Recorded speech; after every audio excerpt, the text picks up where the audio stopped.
Hi friends, ಎಲ್ಲರಿಗೂ ನಮಸ್ಕಾರ. ನಾನು ನಿಮ್ಮ ಹಿತೈಷಿ ಯಲ್ಲಪ್ಪ ಕೆಡಿ ಸರ್. ಪ್ರಜಾವಾಣಿಯ ಮುಖ್ಯವಾದಂಥ ಎಕ್ಸಾಮ್ಗೆ ಇಂಪಾರ್ಟೆಂಟ್ ಇರುವಂಥ ಟಾಪಿಕ್ಕನ್ನು ಡಿಸ್ಕಷನ್ ಮಾಡ್ತಾ ಇದ್ದೀನಿ. ಇವತ್ತು ಟಾಪಿಕ್ ಎಷ್ಟಿದಾವಪ್ಪ ಅಂತಂದ್ರೆ 8 ಟಾಪಿಕ್ ಅದಾವ. ಇದರಲ್ಲಿ ಒಂದಂತೂ ಫಿಕ್ಸ್ ಕೇಳ್ತಾನೆ ಎಕ್ಸಾಮ್ನಲ್ಲಿ. ಸೊ ಹಾಗಾಗಿ ಡೈಲಿ ನ್ಯೂಸ್ ಪೇಪರ್ ಓದ್ಬೇಕಂತ ಹೇಳಿದೆ ನಾನು. ಸೊ ಇನ್ನು ಮುಂದೆ ನಾನು ಬೆಳಿಗ್ಗೆ ಬೇಗ 8 ಗಂಟೆಗೆ ಅಥವಾ ರಾತ್ರಿ 8 ಗಂಟೆಗೆ ನ್ಯೂಸ್ ಪೇಪರ್ ಬಗ್ಗೆ ಡಿಸ್ಕಷನ್ ಮಾಡ್ತೀನಿ. ವಿವಿಧ ತಾಂತ್ರಿಕ ತೊಂದರೆ ಇರೋದ್ರಿಂದ ಸ್ವಲ್ಪ ಲೇಟ್ ಆಯ್ತು. ಸ್ಟಾರ್ಟ್ ಮಾಡ್ತೇನೆ ಈಗ. ಫಸ್ಟ್ ನೋಡ್ರಿ, 8 ಟಾಪಿಕ್ ಅದಾವ. ಇವತ್ತು ನ್ಯೂಸ್ ಪೇಪರ್ಸ್ 10ನೇ ತಾರೀಕಲ್ಲ ಪ್ರಜಾವಾಣಿ ನ್ಯೂಸ್ ಪೇಪರ್. ಪ್ರಜಾವಾಣಿನ ನೀಟಾಗಿ ಓದ್ಬೇಕು. ಪ್ರಜಾವಾಣಿಯಲ್ಲಿನೇ ಟಾಪಿಕ್ ಇಷ್ಟ ಅದಾವ. ಈ ಪ್ರಜಾವಾಣಿನೇ ಓದ್ಬೇಕು ನೀವು. ಬೇರೆ ಬೇರೆ ವಿಜಯ ಕರ್ನಾಟಕ, ವಿಜಯವಾಣಿ ಅವನು ಓದ್ರೆ ಬೇಡ ಅನ್ನಲ್ಲ, ಬಟ್ ಪ್ರಜಾವಾಣಿಯನ್ನು ಬಿಡಾಕ್ ಹೋಗ್ಬಾರ್ದು ನೀವು. ಈ ಫಸ್ಟ್ ಟಾಪಿಕ್ ಅನ್ನು ನೋಡೋಣ. ಏನೇನ್ ಟಾಪಿಕ್ ಅದಾವ ಅಂದ್ರ, ಫಸ್ಟ್ ನೋಡ್ಲಿ, ಫಸ್ಟ್ ಇದು ಇಂಪಾರ್ಟೆಂಟ್ ಟಾಪಿಕ್. ಇದು national family health survey report, 6ನೇ ರಿಪೋರ್ಟ್. ಇದು ಹೆಸರು 23-24 ಸಾಲಿನ national family health survey report ಅನ್ನ ಬಿಡುಗಡೆ ಆಗಿದೆ. ಆ ಹಿನ್ನೆಲೆಯಲ್ಲಿ ಪ್ರಶ್ನೆಯನ್ನು ಕೇಳ್ತಿರ್ತಾನ. ಇದು ಒಂದು ಟಾಪಿಕ್. ಯಾಕಂದ್ರೆ ಜನಸಂಖ್ಯೆ ಇಳಿಕೆ ಆಗ್ತಾ, ಅದರಲ್ಲಿ ವಿಶೇಷವಾಗಿ ಈ ಟೋಟಲ್ ಫರ್ಟಿಲಿಟಿ ರೇಟ್ ಏನಾಗುತ್ತಾ, ಡೌನ್ ಆಗ್ತಾ ಇದೆ. ಜೊತೆಗೆ ವೃದ್ಧರ ಸಂಖ್ಯೆ ಹೆಚ್ಚಿಗೆ ಆಗ್ತಾ ಇದೆ, ಮಕ್ಕಳ ಸಂಖ್ಯೆ ಇಳಿಕೆ ಆಗ್ತಾ ಇದೆ. ಸೊ ಅದು ಮೋಸ್ಟ್ ಇಂಪಾರ್ಟೆಂಟ್ ಡೆಮೋಗ್ರಫಿ ಟಾಪಿಕ್ ಅಲ್ಲಿ ಬರುತ್ತೆ. ಅದನ್ನ ಡಿಸ್ಕಷನ್ ಮಾಡ್ತಾ ಬರ್ತೀನಿ. 2ನೇ topic SIPRI report, Stockholm international peace research institute ಅಂತ ಬರುತ್ತೆ. ಈ ರಿಪೋರ್ಟ್ ಬಿಡುಗಡೆ ಆಗಿದೆ ಈಗ. ಶಸ್ತ್ರಾಸ್ತ್ರಕ್ಕೆ ಸಂಬಂಧಪಟ್ಟಂತೆ, ಈ ವೆಪನ್ಸ್ಗಳಿಗೆ, ನ್ಯೂಕ್ಲಿಯರ್ ವೆಪನ್ಸ್ಗಳಿಗೆ ಸಂಬಂಧಪಟ್ಟಂತೆ, ಈ ನ್ಯೂಕ್ಲಿಯರ್ ವೆಪನ್ಸ್ ಪ್ರೊಡಕ್ಷನ್ಸ್ ಆಗಿರ್ಬೋದು, ಆರ್ಮ್ಸ್ ಪ್ರೊಡಕ್ಷನ್ ಆಗಿರ್ಬೋದು, ಎಕ್ಸ್ಪೋರ್ಟ್ ಇಂಪೋರ್ಟ್ಗೆ ಸಂಬಂಧಪಟ್ಟಂತೆ ರಿಪೋರ್ಟ್ ಬಿಡುಗಡೆ ಮಾಡೋದು ಇಂಟರ್ನ್ಯಾಷನಲ್ ಮಟ್ಟದಲ್ಲಿ ಯಾವ್ದಪ್ಪ ಅಂದ್ರೆ ಸಿಪ್ರಿ ರಿಪೋರ್ಟ್ 2026. ಇದನ್ನು ಕೂಡ ಡಿಸ್ಕಷನ್ ಮಾಡ್ತಾ ಬರ್ತಾ ಇದ್ದೀನಿ. ನೆಕ್ಸ್ಟ್ ಇನ್ನೊಂದು MPC, ಮಾನಿಟರಿ ಪಾಲಿಸಿ ಕಮಿಟಿ ಅಂತ ಬರುತ್ತೆ. ಮಾನಿಟರಿ ಪಾಲಿಸಿ ಕಮಿಟಿ, ಹಣಕಾಸು ಸಮಿತಿ ಎನ್ನುವಂಥದ್ದು ಬರ್ತದ. ಸೊ ಮಾನಿಟರಿ ಪಾಲಿಸಿ ಕಮಿಟಿ ಅಂತ ಬರ್ತದೆ. ವರದಿಯನ್ನು ಕೊಟ್ಟಿದೆ RBI. ಸೊ ಅಲ್ಲಿ ಈ ರೆಪೋ ರೇಟ್, ಹಣದುಬ್ಬರ, ಜೊತೆಗೇನೆ ಈ GDP ಎಷ್ಟಿದೆ ಅಂತಂದು ನಾನು ಡಿಸ್ಕಷನ್ ಮಾಡ್ತಾ ಬರ್ತೇನೆ. ಹಾಗಾಗಿ ಇದು ಕೂಡ ಮೋಸ್ಟ್ ಇಂಪಾರ್ಟೆಂಟ್. ಇನ್ನ ಗೋಸ್ಟ್ ಮರ್ಮರ್ ಅನ್ನುವಂಥ ಟಾಪಿಕ್ ಇದೆ. ಗೋಸ್ಟ್ ಮರ್ಮರ್ ಅನ್ನೋದು ಇದು ಡಿಫ್ರೆಂಟ್ ಆದಂತ ನ್ಯೂ ಟೆಕ್ನಾಲಜಿನ ಒಳಗೊಂಡಂತ ಒಂದು ಕಂಟೆಂಟ್. ಇದು USA ಪ್ರೊಡಕ್ಷನ್ ಮಾಡಿದ, US ದಲ್ಲಿ ಐತಿ.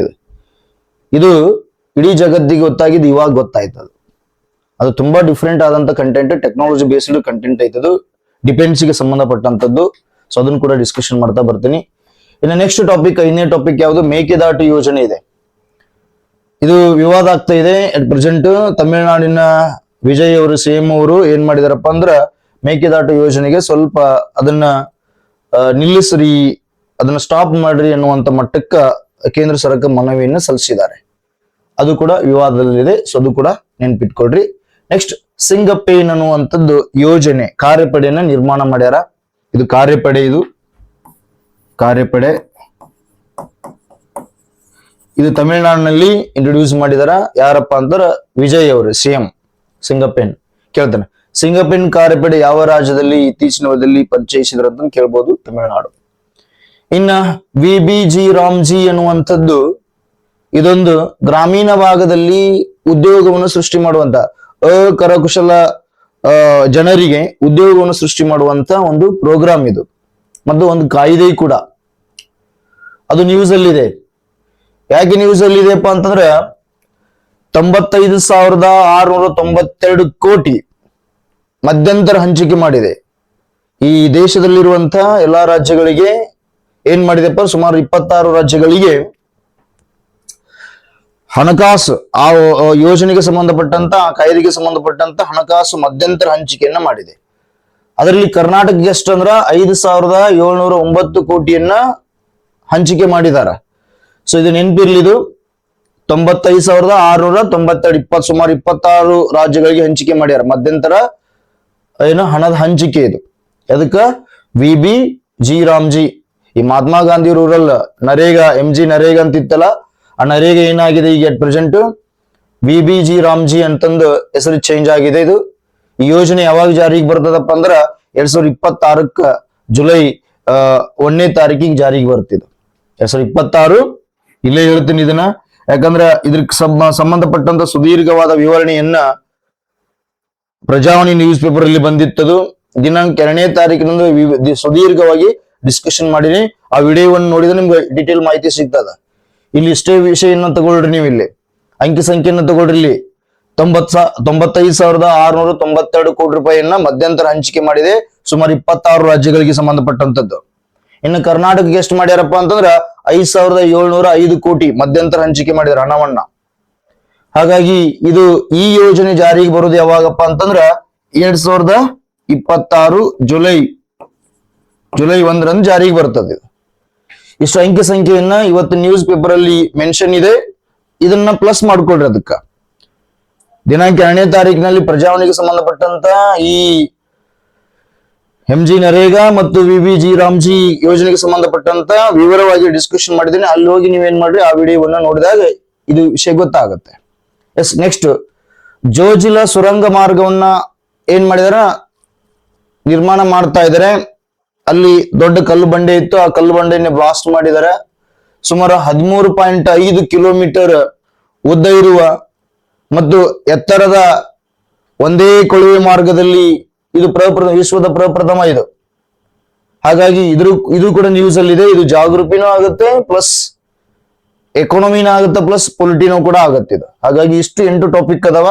ಇದರಲ್ಲಿ 7 ಟಾಪಿಕ್ ಅನ್ನ ಡಿಸ್ಕಷನ್ ಮಾಡ್ತಾ ಬರ್ತೀನಿ ಅನ್ನುವಂಥದ್ದು. ಯಾಕಂದ್ರೆ VBG ರಾಮ್ಜಿ ಅನ್ನೋದು ಡಿಸ್ಕಷನ್ ಮಾಡೋದಲ್ಲ, ಇದನ್ನ ಆಲ್ರೆಡಿ 2ನೇ ತಾರೀಕಿನಲ್ಲಿ ಡಿಸ್ಕಷನ್ ಮಾಡಿದ್ದೀನಿ. ಸೊ ಅಲ್ಲಿ ಹೋಗಿ ವಿಷಯವನ್ನ ನೋಡ್ರಿ, ಗೊತ್ತಾಗತ್ತ. ಈಗ first national family health survey ಅನ್ನು ನೋಡ್ತಾ ಬರೋಣ. ಈಗ ನ್ಯೂಸ್ ಪೇಪರ್ ಅಲ್ಲಿ ನೋಡಲಿ ಇಷ್ಟೆಲ್ಲ ಪಾಯಿಂಟ್ಸ್ ಅದಾವ. ಫಸ್ಟ್ ನ್ಯೂಸ್ ಪೇಪರ್ ಅಲ್ಲಿ ನೋಡ್ತಾ ಬಂದಾಗ, ನೀವು ಫ್ರಂಟ್ ಪುಟದಲ್ಲಿ ನೋಡಿದಾಗ ಏನ್ ಈ ಫ್ರಂಟ್ ಪುಟ ಅಂತ ಬರ್ತದ ನೋಡ್ರಿ. ಇದರಲ್ಲಿ ಏನಿದೆಪ್ಪ, ಮೇಕೆದಾಟು ಯೋಜನೆ ಅಂತ ನೋಡ್ರಿ ಹೆಡ್ಡಿಂಗ್ ಇದೆ. ಮೇಕೆದಾಟು ಯೋಜನೆ ಆರಂಭಕ್ಕೆ ಆಗ್ರಹಿಸಿ ಮೈಸೂರಿನ ಹಳೆ DC ಕಚೇರಿ ಕನ್ನಡ ವೇದಿಕೆ ಸದಸ್ಯರು ಪ್ರತಿಭಟನೆ ನಡೆಸ್ಯಾರ ಇಲ್ಲಿ. ಹಾಗಾದ್ರೆ ಮೇಕೆದಾಟು ಯೋಜನೆ ಏನಾಗಿದೆ, ನ್ಯೂಸ್ ಅಲ್ಲಿ ಇದೆ. ಸೊ ಇದನ್ನ ಆರಂಭ ಮಾಡ್ಬೇಕಂತ ಏನ್ ಮಾಡ್ತಾ ಇದಾರೆ, ಬಟ್ ಅಲ್ಲಿ ತಮಿಳುನಾಡು ತಕರಾರು ತೆಗಿತಾ ಇದೆ. ಸೊ ಇದು ನ್ಯೂಸ್ ಅಲ್ಲಿ ಇದೆ, ನ್ಯೂಸ್ ಪೇಪರ್ ಫ್ರಂಟ್ ಪುಟದಲ್ಲಿದೆ, ಬಿಡಬಾರದು. ನೀವು ಆ ರೀತಿಯಾಗಿ ಓದ್ತಾ ಬರ್ಬೇಕು. ಇನ್ನು ಶಿಕ್ಷಕರ ನೇಮಕಾತಿ ಇದೆ, ಇವತ್ತು ನ್ಯೂಸ್ ಪೇಪರ್ ಅಲ್ಲಿ ಬಂದಿದೆ.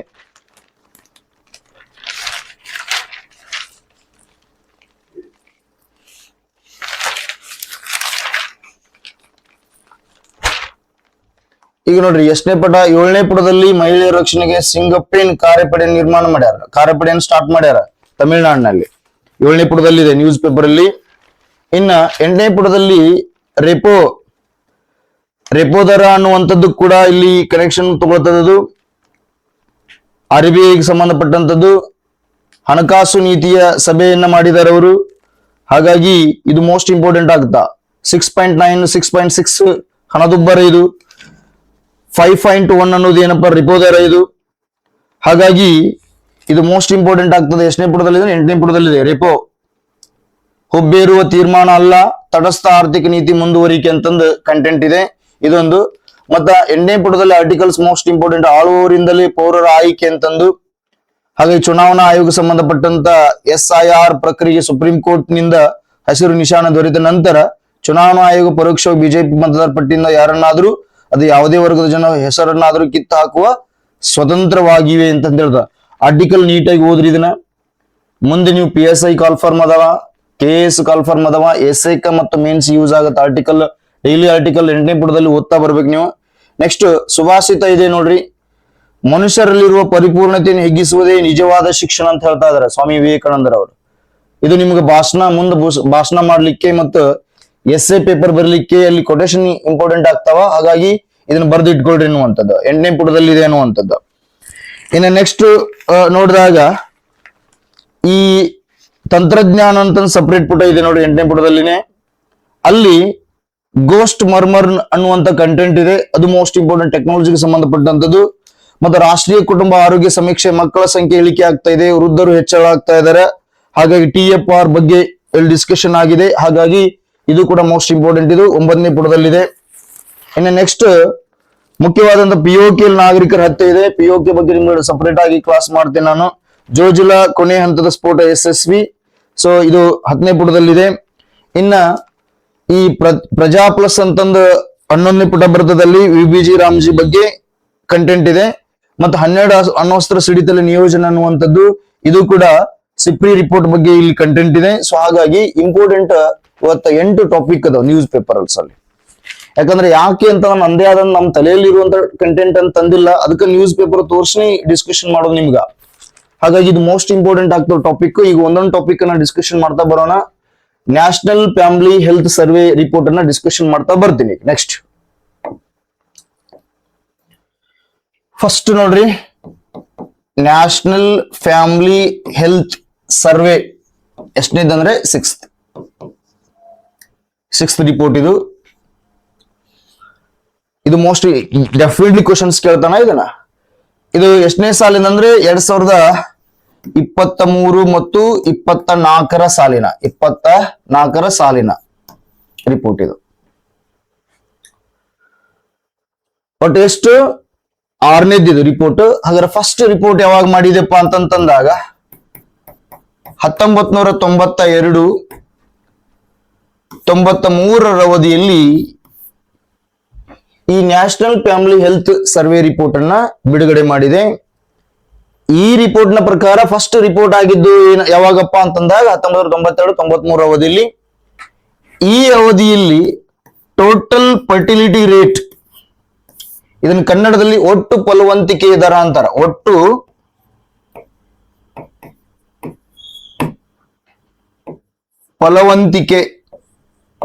ಫಲವಂತಿಕೆ ದರ ಅಂತ ಕರೀತಾರೆ ಇದು. ಆ ಅವಧಿಯಲ್ಲಿ ಎಷ್ಟಿತ್ತು ಅಂತಂದಾಗ 3.4 ಇತ್ತು, ಹೆಚ್ಚಿಗಿತ್ತು, 3.4 ಇತ್ತು. ಈ ರಿಪೋರ್ಟ್ ನ ಪ್ರಕಾರ ಟೋಟಲ್ ಫರ್ಟಿಲಿಟಿ ರೇಟ್ ಎಷ್ಟಿದೆಪ್ಪ ಅಂತಂದ್ರೆ ಈಗ ಅಟ್ ಪ್ರೆಸೆಂಟ್ 2.0 ಇದೆ. ಎಷ್ಟಿದೆ? 2.0 ಐತಿ. ಹಾಗಾದ್ರೆ ಇದಕ್ಕ ಹೋಲಿಕೆ ಮಾಡಿದಾಗ ಹಾಗಾರ ಈ 1992-93 ಸಾಲಿನ 2023-24ರ ಹೋಲಿಕೆ ಮಾಡಿದಾಗ ಏನಾಗಿದೆ ಅಂದ್ರ ಇಳಿಕೆಯಾಗಿದೆ ಅನ್ನೋದು ಕಂಡು ಬರುತ್ತೆ.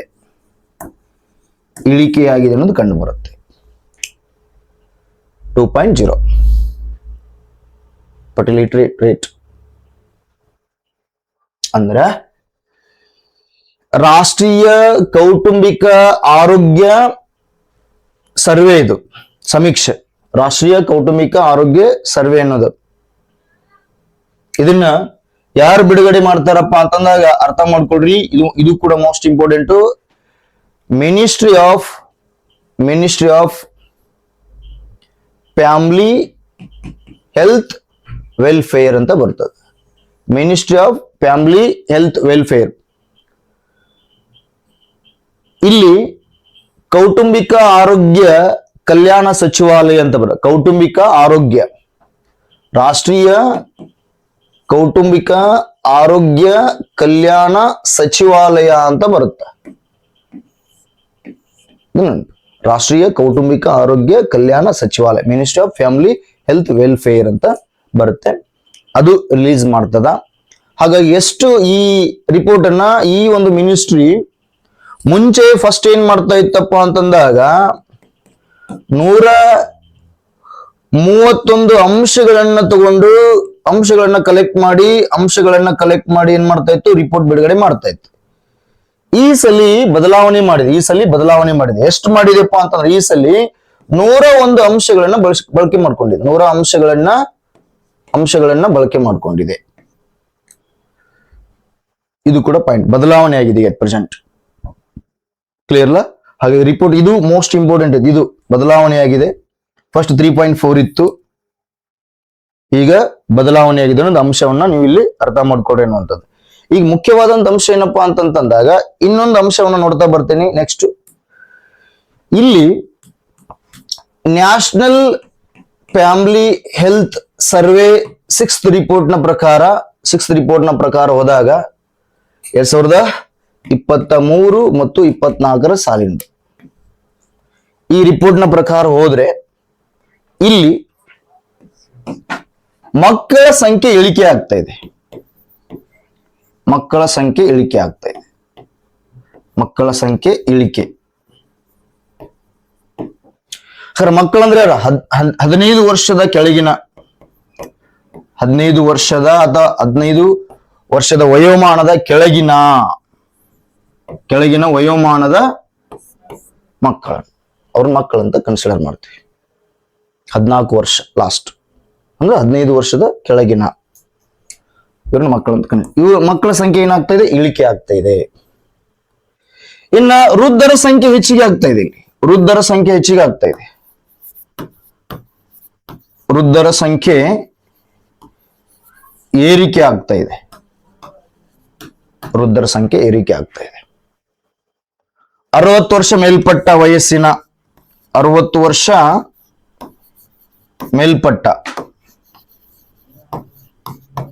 ಮೇಲ್ಪಟ್ಟವರು ಇನ್ಕ್ರೀಸ್ ಆಗ್ತಾ ಇದ್ದಾರೆ. ಹಾಗಾದ್ರೆ ಈ ಟಾಪಿಕ್ ಅನ್ನ ಎಕನಾಮಿಕ್ಸ್ ಅಲ್ಲಿ ಬರುತ್ತೆ. ಈ ಟಾಪಿಕ್ ಎಕನಾಮಿಕ್ಸ್ ಅಲ್ಲಿ ಬರುತ್ತೆ ಮತ್ತು ಹ್ಯೂಮನ್ ಜಾಗ್ರಫಿಯಲ್ಲಿ ಬರುತ್ತೆ. ಈ ಟಾಪಿಕ್ ಜಾಗ್ರಫಿಯಲ್ಲಿ ಬರ್ತದೆ. ಹ್ಯೂಮನ್ ಜಾಗ್ರಫಿ, ಮಾನವ ಭೂಗೋಳಶಾಸ್ತ್ರ ಅಂತ ಬರುತ್ತ, ಅದರಲ್ಲಿ ಬರ್ತದ. ಮತ್ತೆ ಇನ್ನೊಂದು ಇದು ಎಲ್ಲಿ ಬರ್ತದಪ್ಪ ಅಂತಂದಾಗ ಎಕನಾಮಿಕ್ಸ್ ಅಲ್ಲಿ ಬರುತ್ತೆ. ಯಾಕಂದ್ರೆ ಅರ್ಥ ಮಾಡ್ಕೊಂಡು ಯಾವ ಟಾಪಿಕ್ ಅಲ್ಲಿ ಬರ್ತದ್ರೆ ಡೆಮೋಗ್ರಫಿ ಟಾಪಿಕ್ ಅಲ್ಲಿ ಬರುತ್ತೆ. ಡೆಮೋಗ್ರಫಿ ಟಾಪಿಕ್ ಅಲ್ಲಿ ಬರುತ್ತೆ. ಡೆಮೋಗ್ರಫಿ ಅಂದ್ರೆ ಜನಸಂಖ್ಯೆ ಶಾಸ್ತ್ರ ಅಂತ ಕರೀತಾರೆ. ಜನಸಂಖ್ಯಾ ಶಾಸ್ತ್ರ ಡೆಮೋಗ್ರಫಿ ಶಾಸ್ತ್ರ ಅಂತ ಕರೀತಾರೆ. ಡೆಮೋಗ್ರಫಿ ಜನಸಂಖ್ಯೆ ಬಗ್ಗೆ ವೈಜ್ಞಾನಿಕವಾಗಿ ವಿವಿಧ ರೀತಿಯ ದತ್ತಾಂಶಗಳ ಮೂಲಕವಾಗಿನೇ ಅಧ್ಯಯನ ಮಾಡುವಂಥದ್ದು ಡೆಮೋಗ್ರಫಿಯಲ್ಲಿ ಬರುತ್ತೆ ನೋಡಿ. ಅದಕ್ಕಂದ್ರೆ ಮೊನ್ನೆ ಒಂದು ವಾರದಿಂದ ಅಥವಾ 4-5 ದಿನದಿಂದ ಎಲನ್ ಮಸ್ಕ್ ಅವರಿಗೆ ತುಂಬಾ ಚಿಂತೆ ಆಗಿತ್ತು ನಮ್ಮ ಭಾರತದ ಜನಸಂಖ್ಯೆ ಬಗ್ಗೆ. ಯಾಕಂದ್ರೆ ಇಡೀ ಜಗತ್ತಿನಲ್ಲಿಯೇ ಹೈಯೆಸ್ಟ್ ಡಿಮಾಂಡ್ ಅನ್ನ ಕ್ರಿಯೇಟ್ ಮಾಡುವಂತ ಜನಸಂಖ್ಯೆ ಏನಾದ್ರೂ ಇತ್ತಪ್ಪ ಅಂದ್ರೆ, ಎಕಾನಮಿಯಲ್ಲಿ ಹೈಯೆಸ್ಟ್ ಡಿಮಾಂಡ್ ಅನ್ನ ಕ್ರಿಯೇಟ್ ಮಾಡುವಂತ ಜನಸಂಖ್ಯೆ ಏನಾದ್ರೂ ಇತ್ತಪ್ಪ ಅಂದ್ರೆ ಅದು ಇಂಡಿಯಾದಲ್ಲಿ ಮಾತ್ರ. ಯಾಕಂದ್ರ ಇಡೀ ವಿಶ್ವದಲ್ಲಿ ಹೈಯೆಸ್ಟ್ ಯೂತ್ ಪವರ್ ಇತ್ತು.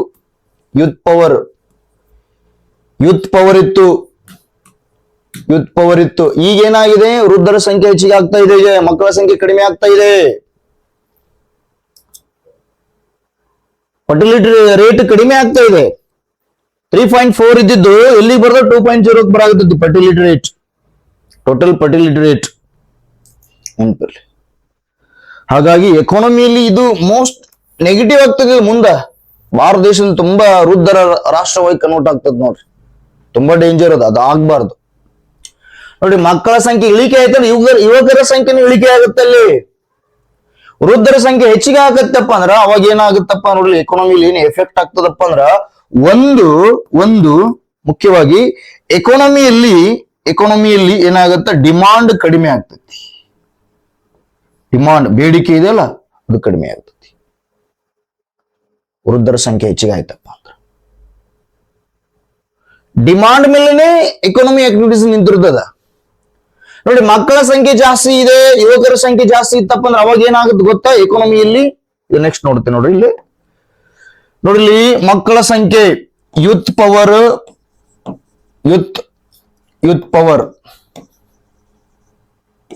ಅಥವಾ ಯೂತ್ ಮಾಬ್ಸ್, ಯುವಕರ ಸಂಖ್ಯೆ, ಯುವಕರು ಪ್ಲಸ್ ಚಿಲ್ಡ್ರನ್ಸ್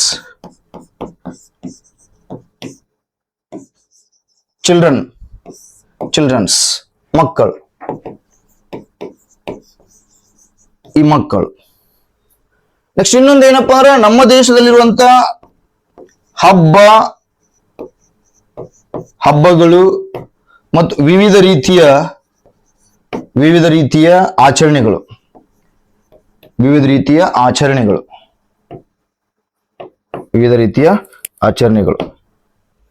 ಇವು ಏನ್ ಮಾಡ್ತಾವ ಗೊತ್ತಾ, ಎಕಾನಮಿಯಲ್ಲಿ, ವರ್ಲ್ಡ್ ಎಕಾನಮಿಲಿ, ಬರೀ ಇಂಡಿಯಾದಲ್ಲಿ ಅಷ್ಟೇ ಅಲ್ಲ, ವರ್ಲ್ಡ್ ಎಕಾನಮಿಲಿ ಈ ರೀತಿಯಾದಂತ ಕಂಟೆಂಟ್ಗಳಲ್ಲ ಅದಾವಲ್ಲ, ಇವು ಏನ್ ಮಾಡ್ತಾವಪ್ಪ ಅಂದ್ರೆ ಇಡೀ ವರ್ಲ್ಡ್ ಅಲ್ಲಿ ಆಗಿರ್ಬೋದು, ಇಂಡಿಯಾದಲ್ಲಿ ಆಗಿರ್ಬೋದು, ಎಕಾನಮಿ ಏರಿಯಾದಲ್ಲಿ ಏನ್ ಮಾಡ್ತಾವ ಅಂದ್ರ, ಎಕಾನಮಿ ಏರಿಯಾದಲ್ಲಿ ಸ್ವಲ್ಪ ಬ್ರಾಡ್ ಆಗಿ ತಗೋಬೇಕು. ನಾನು ಹೇಳತ್ತೀನಿ, ಆ ರಿಪೋರ್ಟ್ ಅನ್ನು ನೋಡಿದಾಗ ನಿಮ್ಗೆ ಏನೆಲ್ಲ ಕನೆಕ್ಷನ್ ಆಗುತ್ತಾ.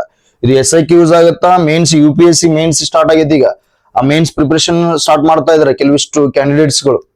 ಕೆಲವಿಷ್ಟೆಲ್ಲ ತುಂಬಾ ಪ್ರಿಲಿಮ್ಸ್ ಪಾಸ್ ಆದವರು ಅನ್ನುವಂಥದ್ದು.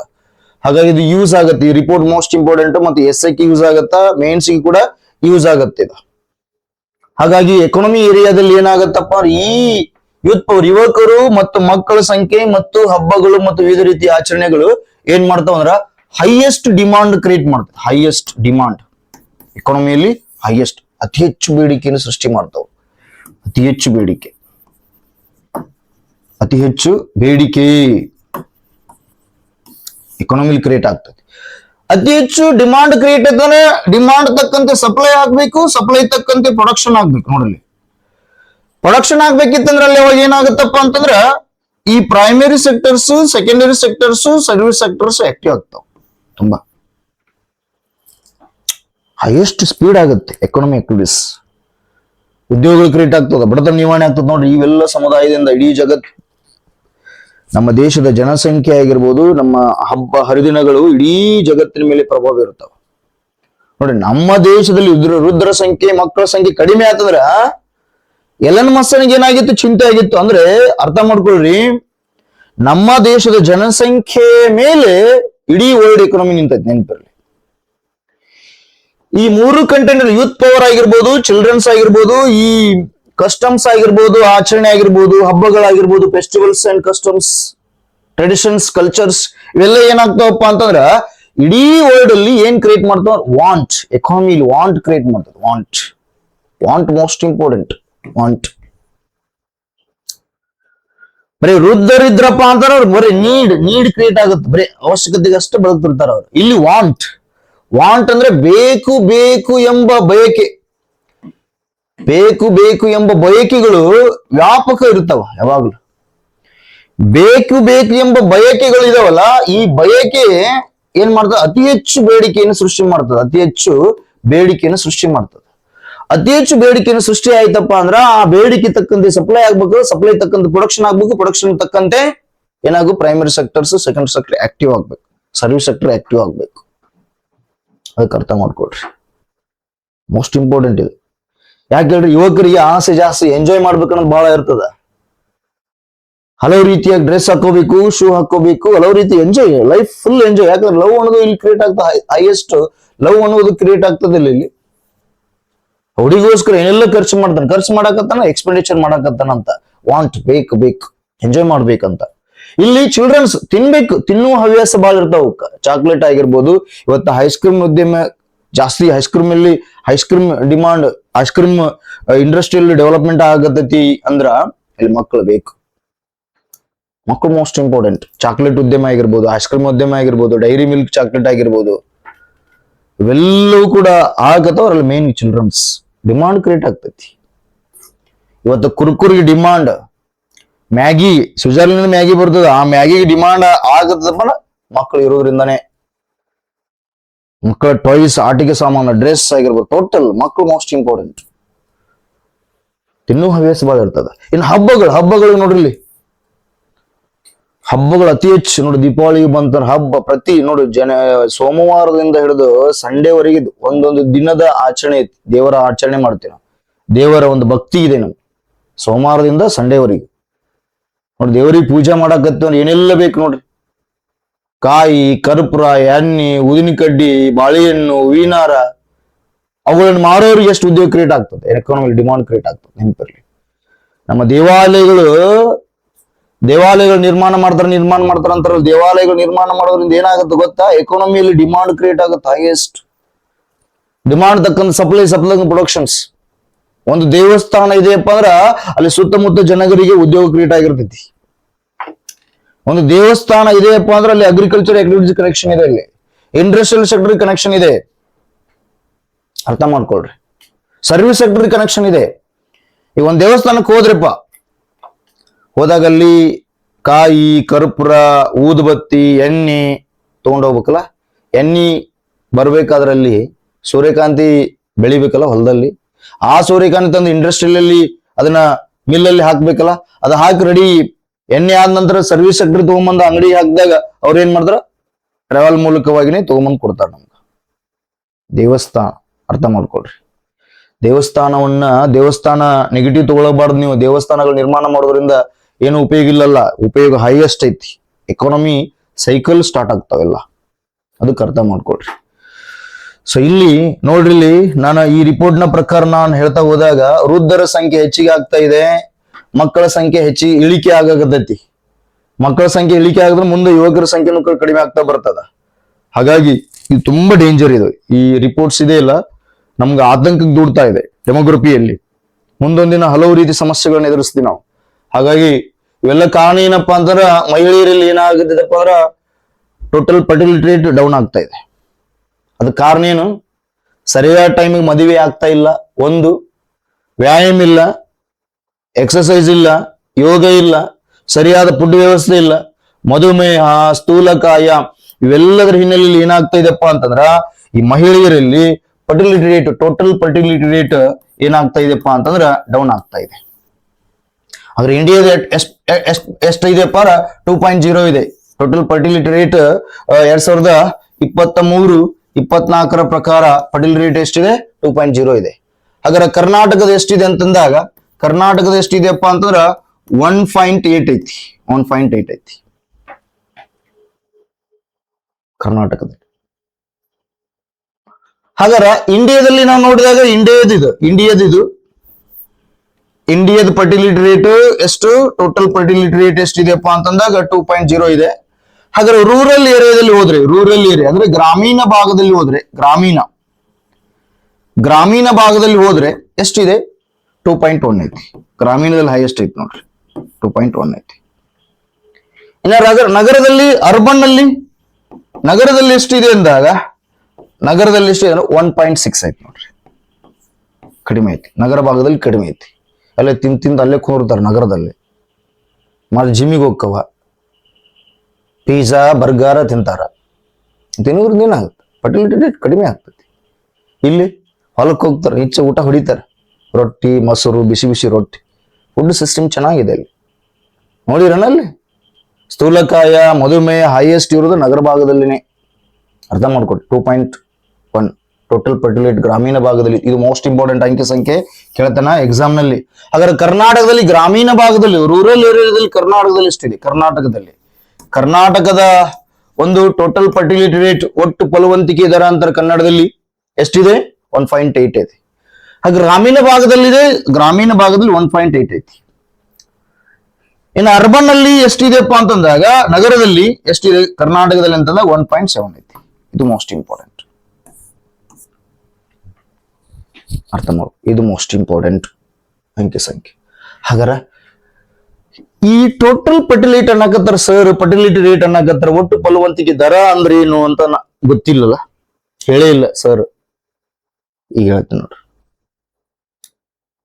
ಟೋಟಲ್ ಫರ್ಟಿಲಿಟಿ ರೇಟ್ ಅನ್ನಕತ್ತಾರ, ಒಟ್ಟು ಫಲವಂತಿಕೆ ದರ ಹಿಂಗ ಅನ್ನಕತ್ತಾರ. ಅದು ಏನಂದ್ರೆ ಗೊತ್ತಾಗತ್ತಿಲ್ಲ ಅಂತಂದಾಗ ಅರ್ಥ ಮಾಡ್ಕೊಳ್ರಿ. ಒಬ್ಬ ಮಹಿಳೆ ಯಾರೋ ಒಬ್ಬ ಮಹಿಳೆ ತನ್ನ ಜೀವಿತ ಅವಧಿಯಲ್ಲಿ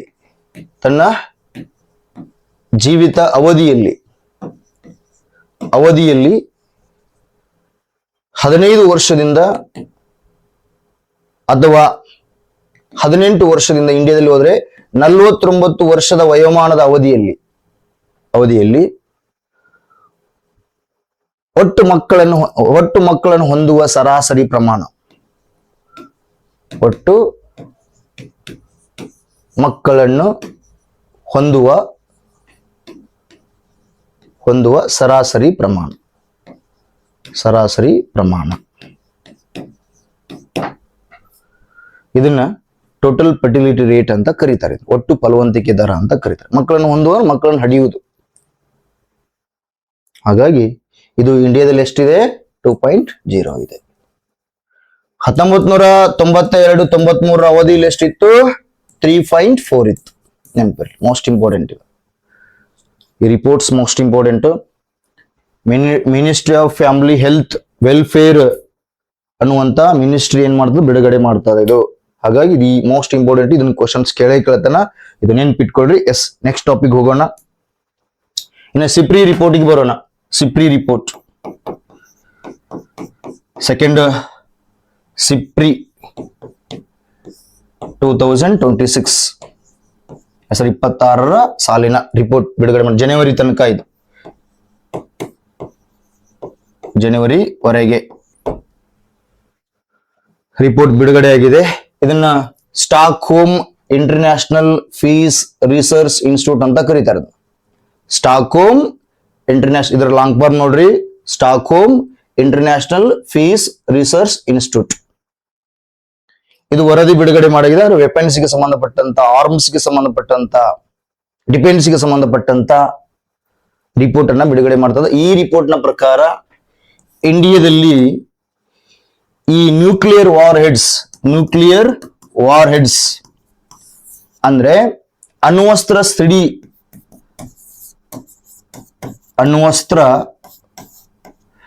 ಸಿಡಿ ತಲೆಗಳು ಅಂತಾರ. ಸಿಡಿ ತಲೆಗಳು ಇನ್ಕ್ರೀಸ್ ಮಾಡ್ಕೊಂಡಿದೆ. ಇಂಡಿಯಾ ಇನ್ಕ್ರೀಸ್ ಮಾಡ್ಕೊಂಡಿದೆ ಎಟ್ ಪ್ರೆಸೆಂಟ್. ಯಾಕಂದ್ರೆ ಸುತ್ತಮುತ್ತ, ನಮ್ಮ ದೇಶದ ಸುತ್ತಮುತ್ತದಲ್ಲಿ ಏನಾಗಿದೆ, ಶತ್ರುಗಳ ಸಂಖ್ಯೆ ಹೆಚ್ಚಿಗೆ ಆಗ್ತಾ ಇದೆ. ಹಾಗಾಗಿ ಈ ಅಣ್ವಸ್ತ್ರ ಸಿಡಿ ತಲೆಗಳು ಅಂದ್ರೆ ನ್ಯೂಕ್ಲಿಯರ್ ವಾರ್ ಹೆಡ್, ಈ ಅಣ್ವಸ್ತ್ರ ಸಿಡಿ ತಲೆಗಳು ಸಂಖ್ಯೆ ಎಷ್ಟಾಗಿದೆ ಎಟ್ ಪ್ರೆಸೆಂಟ್ ಅಂದ್ರೆ ಇಂಡಿಯಾದಲ್ಲಿ 190 ಆಗಿದೆ ಎಟ್ ಪ್ರೆಸೆಂಟ್, ಇನ್ಕ್ರೀಸ್ ಮಾಡ್ಕೊಂಡಿದೆ. ಹಾಗಾದ್ರೆ ಪಾಕಿಸ್ತಾನದಲ್ಲಿ ಎಷ್ಟದಾವ ಅನ್ನೋದು ಗೊತ್ತಿರಬೇಕು. ಪಾಕಿಸ್ತಾನದಲ್ಲಿ ಎಷ್ಟಿದಾವ? ಪಾಕಿಸ್ತಾನದಲ್ಲಿ 170 ಅದಾವ. ಪಾಕಿಸ್ತಾನದಲ್ಲಿ ಎಷ್ಟದಾವ? 170 ಅದಾವ. ಹಾಗಾದ್ರೆ ಚೀನಾದಲ್ಲಿ ಎಷ್ಟದಾವಪ್ಪ ಅಂತಂದ್ರ, ಚೀನಾ ದೇಶದಲ್ಲಿ ಎಷ್ಟದಾವ ಅಂದ್ರೆ 620 ಅದಾವ. ಹೈಯೆಸ್ಟ್ ಅದ ನೋಡ್ರಿ. ಚೀನಾ ನೋಡ್ರಿ ಎಷ್ಟು ಸ್ಟ್ಯಾಂಡರ್ಡ್ ಇದೆ. ಈ ನ್ಯೂಕ್ಲಿಯರ್ ವಾರ್ ಹೆಡ್ಸ್ ಗಳನ್ನ, ಈ ಅಣ್ವಸ್ತ್ರ ಸಿಡಿ ತಲೆಗಳನ್ನ ಹೆಚ್ಚಿಗೆ ಮಾಡ್ಕೊಂತದ್ದು 620 ಅದಾವ. ನಮ್ದು ಇಂಡಿಯಾದಲ್ಲಿ 190 ಅದಾವ.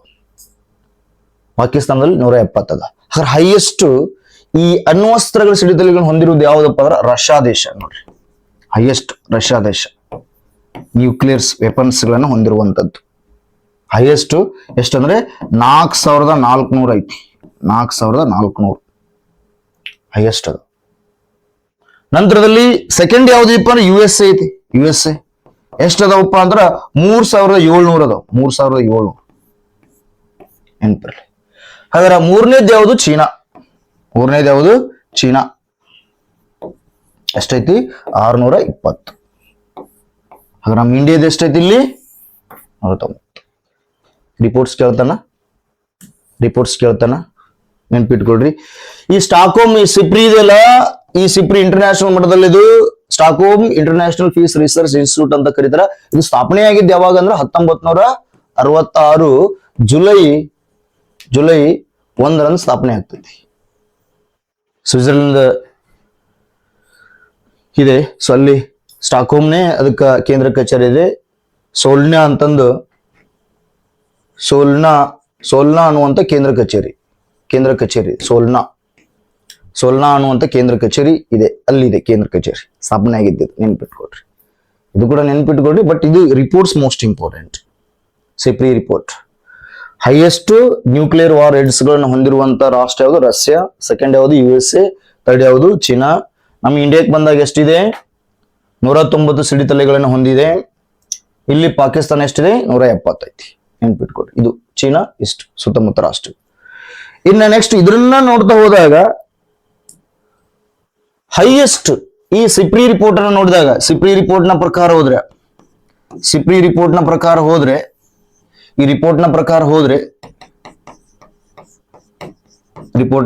ಹೋದ್ರೆ ಎಕ್ಸ್ಪೆಂಡಿಚರ್, ಹೈಯೆಸ್ಟ್ ಎಕ್ಸ್ಪೆಂಡಿಚರ್ಸ್ ಮಿಲಿಟರಿಗೆ, ಹೈಯೆಸ್ಟ್ ಮಿಲಿಟರಿಗೆ ಅಂದ್ರ ಡಿಫೆನ್ಸ್ಗೆ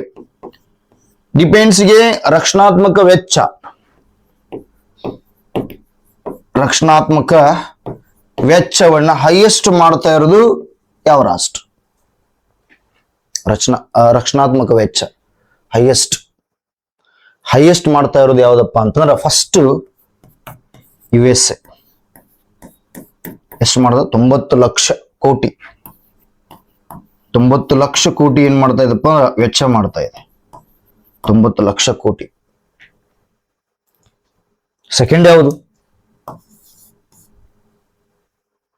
ಸೆಕೆಂಡ್ ಯಾವ್ದಪ್ಪ ಅಂದ್ರೆ ಮುಖ್ಯವಾದಂತ ಅಂಶ ಬರ್ತದೆ ಇಲ್ಲಿ,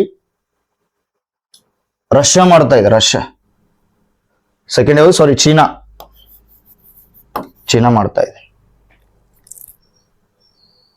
ಎಷ್ಟು ಮಾಡ್ತಾ ಇದೆ? 90 ಲಕ್ಷ ಕೋಟಿಯಿಂದ 32 ಲಕ್ಷ, 32 ಲಕ್ಷ ಕೋಟಿ,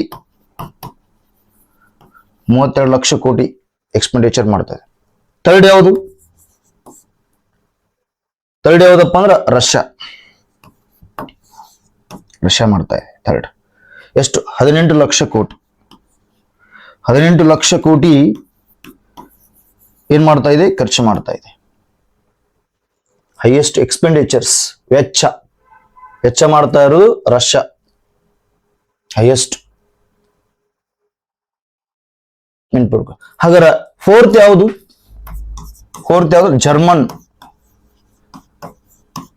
ಜರ್ಮನ್ ರಾಷ್ಟ್ರ ಏನ್ ಮಾಡ್ತದಪ್ಪ ಅಂದ್ರೆ ಎಷ್ಟು ಅಂದ್ರೆ 8.80 ಲಕ್ಷ ಕೋಟಿ.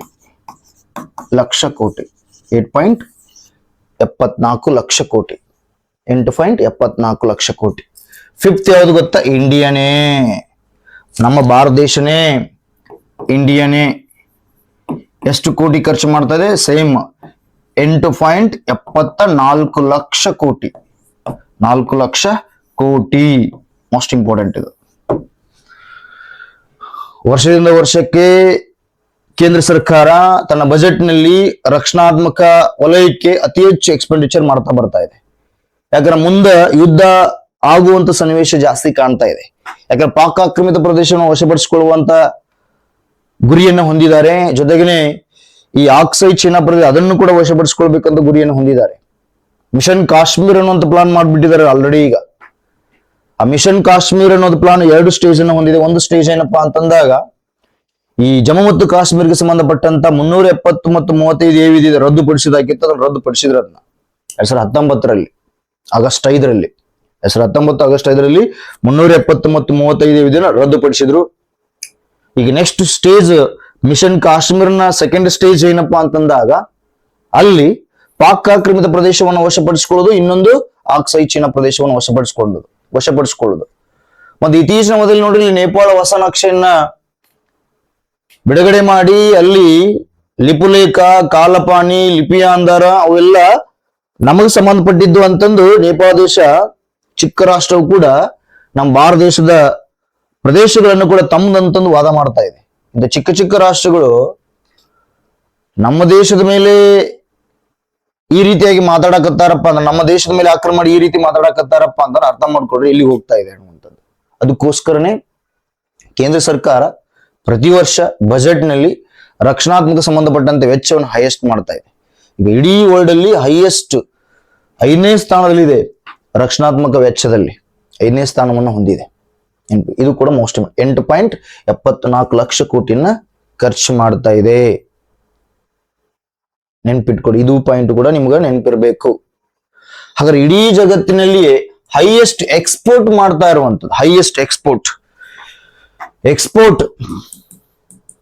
ಎಕ್ಸ್ಪೋರ್ಟ್ ಮಾಡ್ತಾ ಇರುವಂತದ್ದು ವೆಪನ್ಸ್ ಗಳನ್ನ, ಆರ್ಮ್ಸ್ ಗಳನ್ನ, ಡಿಫೆನ್ಸ್ ಮಟೀರಿಯಲ್ಸ್ ಗಳನ್ನ ಎಕ್ಸ್ಪೋರ್ಟ್ ಮಾಡ್ತಾ ಇರುವಂತ ರಾಷ್ಟ್ರ ಯಾವ್ದಪ್ಪ? USA. ಅಮೆರಿಕ ನೋಡಿ ಹೈಯೆಸ್ಟ್ ಎಕ್ಸ್ಪೆಂಡಿಚರ್ ಮಾಡ್ತಾ ಇದೆ. ನೆಕ್ಸ್ಟ್ ಬರೋದು ರಷ್ಯಾ, ಫ್ರಾನ್ಸ್ ಇವೆಲ್ಲ ಬರ್ತಾವ. ರಷ್ಯಾ, ಫ್ರಾನ್ಸ್ ಇವೆಲ್ಲ ಬರ್ತಾವ. ಹೈಯೆಸ್ಟ್ ಬರೋದು USA. ಹೈಯೆಸ್ಟ್ ಪ್ರೊಡಕ್ಷನ್ ಆಗ್ತಾ ಇದೆ US. ಇದ್ರ ಬಗ್ಗೆ ಡೀಟೇಲ್ ಆಗಿ ಡಿಸ್ಕಷನ್ ಮಾಡ್ತಾರೆ ಮತ್ತೊಂದು. ಇನ್ನು ಹೈಯೆಸ್ಟ್ ಇಂಪೋರ್ಟ್ ಮಾಡ್ಕೊಳ್ತಾ ಇರೋ ಆಮದು, ಹೈಯೆಸ್ಟ್ ಇಂಪೋರ್ಟ್ಸ್ ಆಮದು, ಅದು ರಫ್ತು. ಇಡೀ ಜಗತ್ತಿನಿಗೆ ಹೈಯೆಸ್ಟ್ ಈ ಆರ್ಮ್ಸ್ ವೆಪನ್ಸ್ ಗಳನ್ನ ಎಕ್ಸ್ಪೋರ್ಟ್ ಮಾಡ್ತಾ ಇರುವಂತ ರಾಷ್ಟ್ರ ಯಾವ್ದಪ್ಪ ಅಂದ್ರೆ ಅಮೆರಿಕ, USA. ಹೈಯೆಸ್ಟ್ ಇಂಪೋರ್ಟ್ ಮಾಡ್ಕೊಳ್ತಾ ಇರುವಂತ ರಾಷ್ಟ್ರ ಯಾವ್ದಂತಂದಾಗ ನೋಡಿ, ಇಂಪೋರ್ಟ್ಸ್ ಆಮದು ಯಾವ ವರದಿಯ ಪ್ರಕಾರ ಅಂದ್ರೆ ಸಿಪ್ರಿ ರಿಪೋರ್ಟ್ ನ ಪ್ರಕಾರ, Stockholm international peace research institute ಪ್ರಕಾರ ಹೈಯೆಸ್ಟ್ ಇಂಪೋರ್ಟ್ ಮಾಡ್ಕೊಳ್ತಾ ಇರುವಂತ ರಾಷ್ಟ್ರ ಯಾವ್ದಂದ್ರೆ ಫಸ್ಟ್ ಈಗ ಅಟ್ ಪ್ರೆಸೆಂಟ್ ಬರ್ತಾ ಇರೋದು ಉಕ್ರೇನ್ ರಾಷ್ಟ್ರ ಹೈಯೆಸ್ಟ್ ಏನ್ ಮಾಡ್ತಾ ಇದಪ್ಪ ಅಂದ್ರೆ ಈ ಆರ್ಮ್ಸ್ ಫೋರ್ಸ್ ಗಳನ್ನ, ಆರ್ಮ್ಸ್ ವೆಪನ್ಸ್ ಗಳನ್ನ ಇಂಪೋರ್ಟ್ ಮಾಡ್ಕೋದು, ಶಸ್ತ್ರಾಸ್ತ್ರಗಳನ್ನ ಹೈಯೆಸ್ಟ್ ಇಂಪೋರ್ಟ್ ಮಾಡ್ಕೋದು. ಸೆಕೆಂಡ್ ಯಾವ್ದು ಗೊತ್ತಾ? ಇಂಡಿಯಾನೇ, ಭಾರತ. ಥರ್ಡ್ ಯಾವ್ದಪ್ಪ ಅಂತಂದಾಗ ಸೌದಿ ಅರೇಬಿಯಾ. ಫೋರ್ತ್ ಯಾವ್ದಂದ್ರೆ ಫೋರ್ತ್ ಯಾವುದು ಕತಾರ್, ನೆನಪಲ್ಲಿ. ಇವನು ಎಕ್ಸಾಮ್ ನಲ್ಲಿ ಕೇಳ್ತಾನ, ನಿಮ್ ಪೊಲೀಸ್ ಕಾನ್ಸ್ಟೇಬಲ್ ಮೋಸ್ಟ್ ಇಂಪಾರ್ಟೆಂಟ್ ಇವು ಕೇಳ್ತಾನ, ನೆನ್ಪಿಟ್ಕೊಳ್ರಿ ಇವುಗಳನ್ನ. ಸಿಪ್ರಿ ರಿಪೋರ್ಟ್ ಕ್ಲಿಯರ್ ಅಲ್ಲ? ಎಸ್, ಮುಂದಿನ ಕಂಟೆಂಟ್ ನೋಡೋಣ. ಸಿಪ್ರಿ ರಿಪೋರ್ಟ್ ಇದು ಇಂಪಾರ್ಟೆಂಟ್. ಮತ್ತೆ national health family survey report ಅದನ್ನು ನೋಡಿದೀವಿ, ಇದನ್ನು ಕೂಡ ನೀವು ಡಿಸ್ಕಷನ್ ಮಾಡಿದೆ. ಈಗ ನೆಕ್ಸ್ಟ್ ಟಾಪಿಕ್ ಯಾವ್ದಪ್ಪ ಅಂತಂದಾಗ ಮುಖ್ಯವಾಗಿ ನೋಡ್ತಾ ಬರೋಣ. ಯಾವ್ದಪ್ಪ ಅಂತಂದಾಗ ಇಲ್ಲಿ ಸಿಂಗಪೆನ್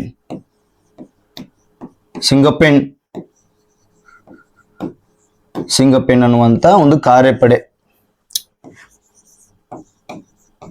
ಇವತ್ತು ನ್ಯೂಸ್ ಪೇಪರ್ ಅಲ್ಲಿನೇ ಇರುವಂತದ್ದು. ಇದು ಯಾವ ರಾಜ್ಯ ಸರ್ಕಾರ ತಗೊಂಡ್ಬಂದಿದೆ? ತಮಿಳುನಾಡು ರಾಜ್ಯ ಸರ್ಕಾರ, ತಮಿಳ್ ಗೌರ್ಮೆಂಟ್ ತಗೊಂಡ್ಬಂದಿದೆ. ಯಾರಿದ್ದಾರೆ? ಸಿಎಂ ಜೋಸೆಫ್ ವಿಜಯ್ ಇದ್ದಾರೆ. ಜೋಸೆಫ್ ಅವ್ರ ಹೆಸರು ನೋಡ್ರಿ ಇಲ್ಲಿ, ಜೋಸೆಫ್ ವಿಜಯ್. ನೋಡಿ, ತುಂಬಾ ಒಳ್ಳೆ ರೀತಿ ಆಡಳಿತ ಮಾಡ್ತಾ ಇದಾರ ಸ್ಟಾರ್ಟಿಂಗ್ ನಲ್ಲಿ. ಈಗ ಮುಂದೆ ಏನಾಗ್ತದೆ ಗೊತ್ತಿಲ್ಲ, ಅಟ್ ಸುಲಭ ಅಲ್ಲ. ಹೊಸದಾಗಿ ಪಕ್ಷವನ್ನು ಕಟ್ಟಿ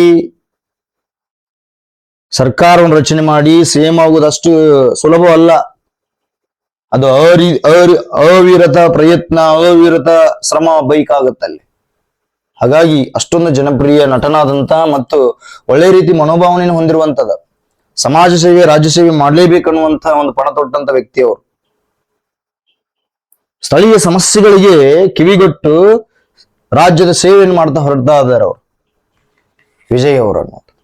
ನೋಡಿ, ಇಲ್ಲಿ ಇನ್ನೊಂದು ಕಾರ್ಯಪಡೆಯನ್ನು ಸ್ಟಾರ್ಟ್ ಮಾಡಿದ್ರು ನೋಡಿ, ಕಾರ್ಯಪಡೆಯನ್ನು ಫಾರ್ಮೇಶನ್ ಮಾಡಿದ್ರು. ಈಗ ಸಿಂಗಪೆನ್ ಅನ್ನುವಂತ ಕಾರ್ಯಪಡೆ ಕೇಳ್ತಾನೆ. ಸಿಂಗಪೆನ್ ಅನ್ನೋದು ಕಾರ್ಯಪಡೆಯನ್ನ ಇತ್ತೀಚಿನ ಅವಧಿಯಲ್ಲಿ ಯಾವ ರಾಜ್ಯ ಸರ್ಕಾರ ಫಾರ್ಮೇಶನ್ ಮಾಡಿದೆ ಅಂತ ಕೇಳಿದಾಗ ತಮಿಳುನಾಡು ಗೌರ್ಮೆಂಟ್. ಹಾಗಾಗಿ ಇದ್ರ ಉದ್ದೇಶ ಏನಪ್ಪಾ ಅಂತಂದಾಗ ಇಲ್ಲಿ ಮಹಿಳೆ ಮತ್ತು ಮಕ್ಕಳ ಭದ್ರತೆಗೋಸ್ಕರ, ಮಕ್ಕಳ ಭದ್ರತೆ,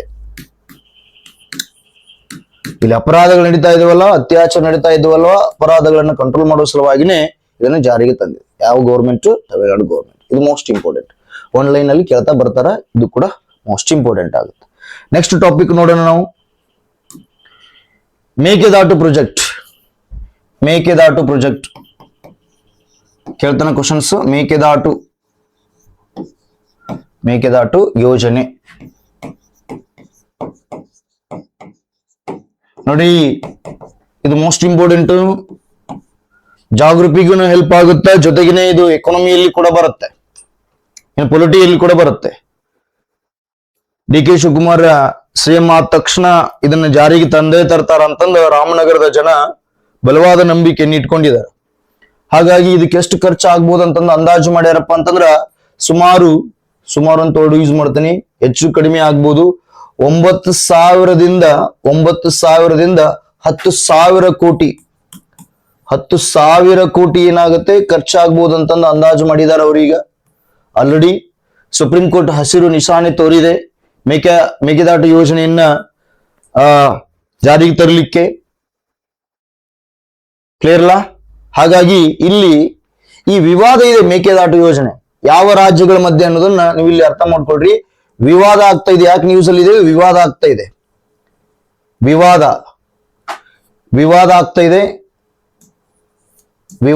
ಇದೆ, ಇದು ಇಶ್ಯೂಸ್ ಆಗ್ತಾ ಇದೆ. ಯಾವ ರಾಜ್ಯಗಳ ಮೇಲೆಪ್ಪ ಅಂದ್ರ ಕರ್ನಾಟಕ ಪ್ಲಸ್ ತಮಿಳುನಾಡು ರಾಜ್ಯಗಳ ಮಧ್ಯೆ ಏನಾಗ್ತಾ ಇದೆ? ವಿವಾದ ಆಗ್ತಾ ಇದೆ. ತಮಿಳುನಾಡು ಮತ್ತು ಕರ್ನಾಟಕ ಮಧ್ಯೆ ಏನಾಗುತ್ತೆ? ವಿವಾದಗಳು ಆಗ್ತಾ ಇದೆ. ಯಾಕೆ ಇದು ಖ್ಯಾತಿ ತೆಗಿತಾ ಇದೆಪ್ಪ ಅಂತಂದಾಗ ನೀರಿನ ಪ್ರಮಾಣ ಕಡಿಮೆ ಆಗುತ್ತೆ. ಈ ಕಾವೇರಿ ನ್ಯಾಯಾಧೀಕರಣ ತೀರ್ಪು ಕೊಡ್ತಲ್ಲ, ಆ ಹಿನ್ನೆಲೆಯಲ್ಲಿ ಸುಮಾರು ಕಾವೇರಿ ನ್ಯಾಯಾಧೀಕರಣ ತೀರ್ಪಿನ ಹಿನ್ನೆಲೆಯಲ್ಲಿ 177 ಸುಮಾರು TMC ನೀರಲ್ಲಿ ಏನಾಗುತ್ತೆ? ಕಡಿಮೆ ಆಗ್ತದ ಈ ಮೇಕೆದಾಟು ಯೋಜನೆ ತಗೊಂಬಂದ್ರ. ಜೊತೆಗೆ ಏನಾಗುತ್ತಪ್ಪ ಅಂತಂದ್ರ ಇಲ್ಲಿ ತಮಿಳುನಾಡಿನಲ್ಲಿ 5,000 5,000 ಹೆಕ್ಟೇರ್ ಏನಾಗುತ್ತಪ್ಪ ಅಂದ್ರೆ ಅರಣ್ಯ ನಾಶ ಆಗ್ತಾ ಇದೆ ಅಂತ ಹೇಳ್ತದೆ. ಅರಣ್ಯ ನಾಶ ಆಗ್ತದೆ ಅಂತ ಹೇಳ್ತಾ ಇದ್ದಾರೆ. ಅರ್ಥ ಮಾಡ್ಕೊಳ್ರಿ. ಜೊತೆಗಿನೇ ಕಾವೇರಿ ವನ್ಯಜೀವಿ ಧಾಮ ಇದೆಯಲ್ಲ, ಕಾವೇರಿ ವನ್ಯಜೀವಿ, ತಮಿಳುನಾಡು ಕಾವೇರಿ ವನ್ಯಜೀವಿ ಬರ್ತದಲ್ಲಿ, ಕಾವೇರಿ ವನ್ಯಜೀವಿ ಧಾಮ ಅದಕ್ಕೆ ಎಫೆಕ್ಟ್ ಆಗ್ತದ ಅಂತಂದು, ನೆಗೆಟಿವ್ ಎಫೆಕ್ಟ್ ಆಗ್ತದ ಅಂತಂದು ಖ್ಯಾತಿ ತೆಗಿತಾ ಇದೆ. ಒಂದು 5,000 ಹೆಕ್ಟೇರ್ ಅರಣ್ಯ ನಾಶ ಆಗ್ತಾ ಇದೆ.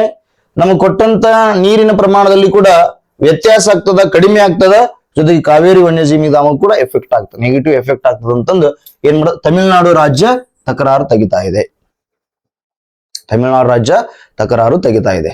ಹಾಗಾದ್ರೆ ಮೇಕೆದಾಟು ಯೋಜನೆ ಉದ್ದೇಶ ಏನು ಅನ್ನೋದು ಮೋಸ್ಟ್ ಇಂಪಾರ್ಟೆಂಟ್. ಕರ್ನಾಟಕದಲ್ಲಿ ಜಾರಿಗೆ ತರಕತ್ತಾರ, ಇದನ್ನ ಕರ್ನಾಟಕ ಗೌರ್ಮೆಂಟ್ ಜಾರಿಗೆ ತರಕತ್ತಾರ. ಉದ್ದೇಶ ಏನಪ್ಪಾ ಅಂತಂದ್ರ ಡ್ರಿಂಕಿಂಗ್ ವಾಟರ್, ಕುಡಿಯುವ ನೀರು, ಡ್ರಿಂಕಿಂಗ್ ವಾಟರ್ ಫೆಸಿಲಿಟಿ, ಕುಡಿಯುವ ನೀರು ಮತ್ತು ವಿದ್ಯುತ್ ಕೂಡ ಇದೆ ಇಲ್ಲಿ. ವಿದ್ಯುತ್ ಇದೆ ಮತ್ತು ಕೃಷಿನೂ ಇದೆ ಇಲ್ಲಿ. ಕೃಷಿಗೂ ಹೆಲ್ಪ್ ಆಗುವಂತದ್ದು ಕಂಟೆಂಟ್ ಇದೆ. ಮೇನ್ ಇರುವುದು ಡ್ರಿಂಕಿಂಗ್ ವಾಟರ್ ಫೆಸಿಲಿಟಿ. ಎಲ್ಲೆಲ್ಲಿ ಡ್ರಿಂಕಿಂಗ್ ವಾಟರ್ ಫೆಸಿಲಿಟಿ ಅಂದ್ರೆ ಬೆಂಗಳೂರಿನ ಸುತ್ತಮುತ್ತ ಜಿಲ್ಲೆಗಳಿಗೆ, ಬೆಂಗಳೂರಿನ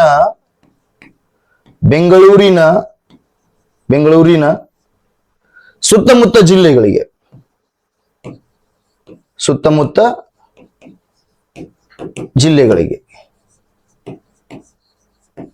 ಬೆಂಗಳೂರಿನ ಸುತ್ತಮುತ್ತ ಜಿಲ್ಲೆಗಳಿಗೆ ಕುಡಿಯುವ ನೀರನ್ನ ಪೂರೈಕೆ ಮಾಡೋದು.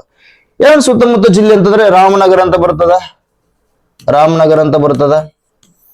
ಬೆಂಗಳೂರು ದಕ್ಷಿಣ ಅಂತ ಬರ್ತದ, ಬೆಂಗಳೂರು ನಗರ ಅಂತ ಬರ್ತದ, ಮಂಡ್ಯ ಆಗಿರ್ಬೋದು, ಚಾಮರಾಜನಗರ ಆಗಿರ್ಬೋದು, ಮಂಡ್ಯ, ಚಾಮರಾಜನಗರ, ರಾಮನಗರ, ಬೆಂಗಳೂರು ನಗರ, ಬೆಂಗಳೂರು ದಕ್ಷಿಣ ಆಗಿರ್ಬೋದು. ಈಗ ರಾಮನಗರ ಬೆಂಗಳೂರು ದಕ್ಷಿಣ ಆಗಿದೆ, ಇದು ನೆನ್ಪಿಟ್ಕೊಳ್ರಿ. ಹಾಗಾಗಿ ಇಲ್ಲಿ ಕುಡಿಯುವ ನೀರನ್ನು ಒದಗಿಸುವ ಸಲುವಾಗಿ ಈ ಮೇಕೆದಾಟು ಯೋಜನೆಯನ್ನು ತರಾಕತ್ತಾರ. ಸುಪ್ರೀಂ ಕೋರ್ಟ್ ಹಸಿರು ನಿಶಾನೆಯನ್ನ ತೋರಿದೆ. ಇಲ್ಲಿ ತಮಿಳುನಾಡು ಸರ್ಕಾರ ವಿರೋಧವನ್ನು ವ್ಯಕ್ತಪಡಿಸ್ತಾ ಇದೆ. ಹಾಗಾಗಿ ಮೇಕೆದಾಟು ಯೋಜನೆಗೆ ಸಂಬಂಧಪಟ್ಟಂತೆ ಎಷ್ಟು 9,000ದಿಂದ 10,000 ಕೋಟಿ ಖರ್ಚಾಗುತ್ತೆ. ಹಾಗಾದ್ರೆ ಈ ಒಂದು ಯೋಜನೆ ಎಲ್ಲಿದೆ ಅಂತಂದಾಗ ನೋಡಿದಾಗ, ಈ ಕರ್ನಾಟಕ ಮ್ಯಾಪ್ ಅನ್ನು ನಾವು ನೋಡಿದಾಗ, ಇಂಡಿಯನ್ ಮ್ಯಾಪ್ ಅನ್ನು ನಾವು ನೋಡಿದಾಗ,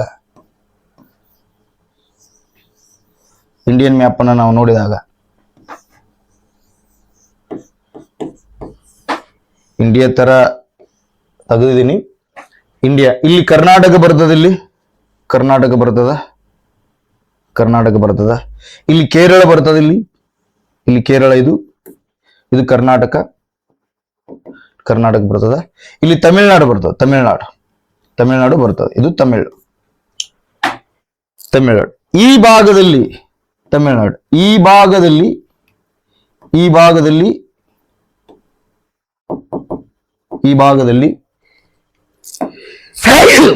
ಸಾರಿ,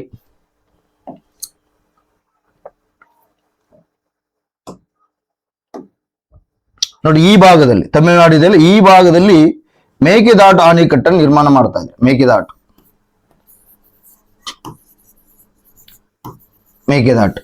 ಯಾವ ನದಿ ಅಂತಂದಾಗ ಈ ಕಾವೇರಿ ನದಿ ಅಂತ ಬರ್ತದ. ಕಾವೇರಿ ನದಿ, ಅದರಲ್ಲಿ ವಿಷಯ ಕಾವೇರಿ ನದಿ ಉಪನದಿ ಅರ್ಕಾವತಿ ಅಂತ ಬರ್ತದ. ಈ ಅರ್ಕಾವತಿ ನದಿಯಲ್ಲಿ ಹರಿತಾ ಇದೆ. ಮೇಕೆದಾಟು ಅಂತ ಹೆಸರು ಯಾಕೆ ಬಂತಪ್ಪ ಅಂತಂದ್ರ ಇಲ್ಲಿ ಈ ಪ್ಲೇಸ್ ಅಲ್ಲಿ, ಈ ಭಾಗದಲ್ಲಿ ಕರ್ನಾಟಕ ಅಂತ ತೆಗೆದುಕೊಂಡಾಗ, ಈ ಭಾಗದಲ್ಲಿ ತಮಿಳುನಾಡು ಅಂತ ತೆಗೆದುಕೊಂಡಾಗ, ಈ ಭಾಗದಲ್ಲಿ ನೀರು ಹರಿದ ಕಾವೇರಿ ನದಿ ಉಪನದಿ ಹರಿತದ. ಕಾವೇರಿ ನದಿ ನಂತರ ತಗೊಳ್ಳೋಣ, ಅರ್ಕಾವತಿ ನದಿ ನಂತರ ತಗೊಳ್ಳೋಣ. ಹರಿಯುವಾಗ ಈ ಮೇಕೆ ದಾಟುವಂತ ಪ್ಲೇಸ್ ಐತೆ ಅಲ್ಲಿ, ಅಂದ್ರೆ ಮೇಕೆ ಹಾರ್ದ ಜಿಗಿತದ, ಮೇಕೆ ದಾಟುವಂತದ್ದು. ಅದಕ್ಕಾದ್ರೆ ಮೇಕೆದಾಟು ಅಂತ ಹೆಸರು ಬಂದೈತಿ. ಹಾಗಾದ್ರೆ ಎಲ್ಲಿ ಐತಿದು? ರಾಮನಗರ. ಎಲ್ಲಿ? ರಾಮನಗರ ಜಿಲ್ಲೆಯ ಕನಕಪುರ ತಾಲೂಕು ಅಂತ ಬರುತ್ತೆ. ಅಲ್ಲಿ ಈ ಮೇಕೆದಾಟು ಯೋಜನೆಯನ್ನು ತರಾಕತ್ತಾರ, ನೆನಪಿರ್ಲಿ. ಇಲ್ಲಿ ಯಾವ ರಾಜ್ಯದ ಮಧ್ಯೆ ವಿವಾದ? ಕರ್ನಾಟಕ ಮತ್ತು ತಮಿಳುನಾಡು. ಎಲ್ಲಿ? ರಾಮನಗರ ಜಿಲ್ಲೆ ಕನಕಪುರ ತಾಲೂಕು ನಿರ್ಮಾಣ ಆಗ್ತಾ ಇದೆ. ಕಾವೇರಿ ನದಿ ಉಪನದಿಗೆ ಅರ್ಕಾವತಿ ಅಥವಾ ಕಾವೇರಿ ಮೇಕೆದಾಟುವನ್ನು ಮಾಡ್ತಾ ಇದೆ, ಪ್ರೊಜೆಕ್ಟ್ ಮಾಡ್ತಾ ಇದೆ. ಸುಪ್ರೀಂ ಕೋರ್ಟ್ ಹಸಿರು ನಿಶಾನೆ ತೋರಿದ್ದಾರೆ. ಇದಕ್ಕೆ ಎಷ್ಟು ಕೋಟಿ ಖರ್ಚು ಮಾಡಕತ್ತಾರ? 9,000ದಿಂದ 10,000 ಕೋಟಿ ಖರ್ಚು ಮಾಡ್ತಾ ಇದ್ದಾರೆ. ಬೆಂಗಳೂರಿನ ಸುತ್ತಮುತ್ತ ಜಿಲ್ಲೆಗಳಿಗೆ ಕುಡಿಯುವ ನೀರನ್ನು ಒದಗಿಸುವಂತ ಒಂದು ಉದ್ದೇಶವನ್ನು ಹೊಂದಿದೆ ಇದು. ಸೊ ಇಷ್ಟು ಎಕ್ಸಾಮ್ ಪಾಯಿಂಟ್ ನಿಮ್ಗೆ ನೆನಪಿರ್ಲಿ ಅನ್ನುವಂಥದ್ದು. ನೆಕ್ಸ್ಟ್ ಪಾಯಿಂಟ್ ನೋಡೋಣ ನಾವು.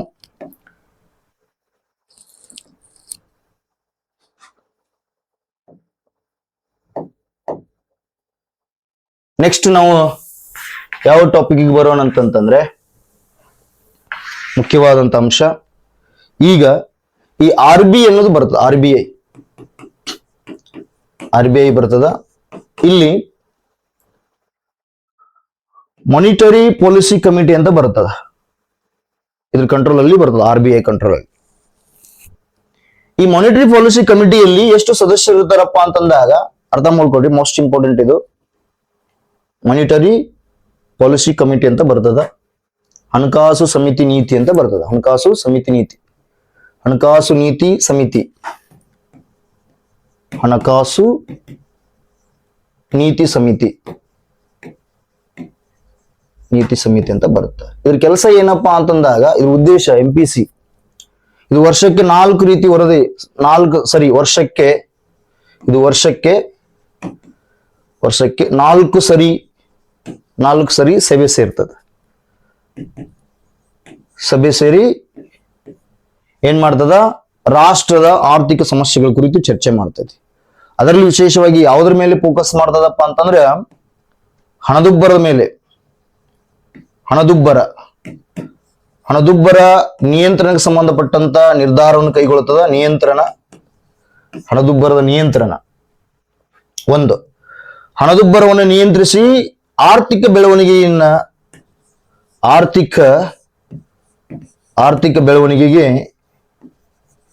ಬೆಳವಣಿಗೆಗೆ ಪ್ರಯತ್ನ ಮಾಡ್ತೈತಿ ಸಭೆ, ಅಲ್ಲಿ ಚರ್ಚೆ ಮಾಡ್ತಾರ.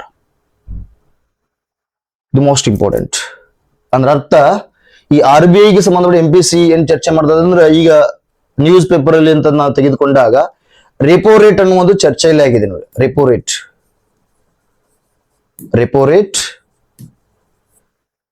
ರೇಟ್ ಚರ್ಚೆಯಲ್ಲಿದೆ. ಜೊತೆಗೆ ಹಣದುಬ್ಬರ ಚರ್ಚೆಯಲ್ಲಿದೆ. ಹಣದುಬ್ಬರ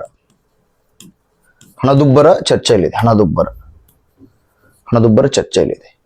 ಇನ್ನು GDP ಅಂದ್ರೆ ಆರ್ಥಿಕ ಬೆಳವಣಿಗೆ ಅಂದ್ರೆ GDP.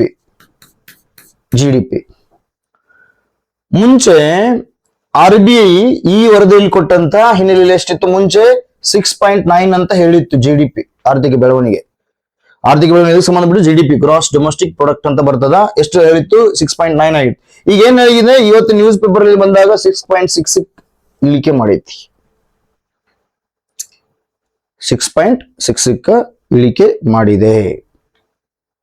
ಇದು ಕೂಡ ಮೋಸ್ಟ್ ಇಂಪಾರ್ಟೆಂಟ್ ಆಗ್ತೈತಿ.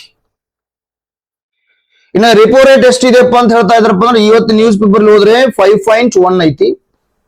ಹಣದುಬ್ಬರ ಎಷ್ಟಿದೆಪ್ಪ ಅಂದ್ರೆ 5.25 ಐತಿ ನೋಡ್ರಿ, ಇನ್ಕ್ರೀಸ್ ಆಗಿದೆ ಹಣದುಬ್ಬರ. ಇದು ಮೋಸ್ಟ್ ಇಂಪಾರ್ಟೆಂಟ್. ಇದು 5.1 ರೆಪೋ ರೇಟ್ ದರ. ನೆಕ್ಸ್ಟ್ 5.25 ಹಣದುಬ್ಬರ. GDP ಎಷ್ಟೇ ಅಂತ ಹೇಳಿದ್ರೆ 6.9 ಇತ್ತು ಮೊನ್ನೆ ಹೇಳಿದಾಗ, ಹೋಸತಿ ಸಭೆ ಸೇರಿದಾಗ ಅವಾಗ ವರದಿ ಕೊಟ್ಟಾಗ. ಈಗ ಎಷ್ಟು ಹೇಳೋದು, ಇಳಿಕೆ ಮಾಡ್ತಾ ಇದೆ 6.6. ಹಾಗಾಗಿ ಅರ್ಥ ಮಾಡ್ಕೊಳ್ಳಿ, ಇಲ್ಲಿ ರೆಪೋ ರೇಟ್ ಅಂದ್ರೆ ಗೊತ್ತಿರಬೇಕು. ಫಸ್ಟ್,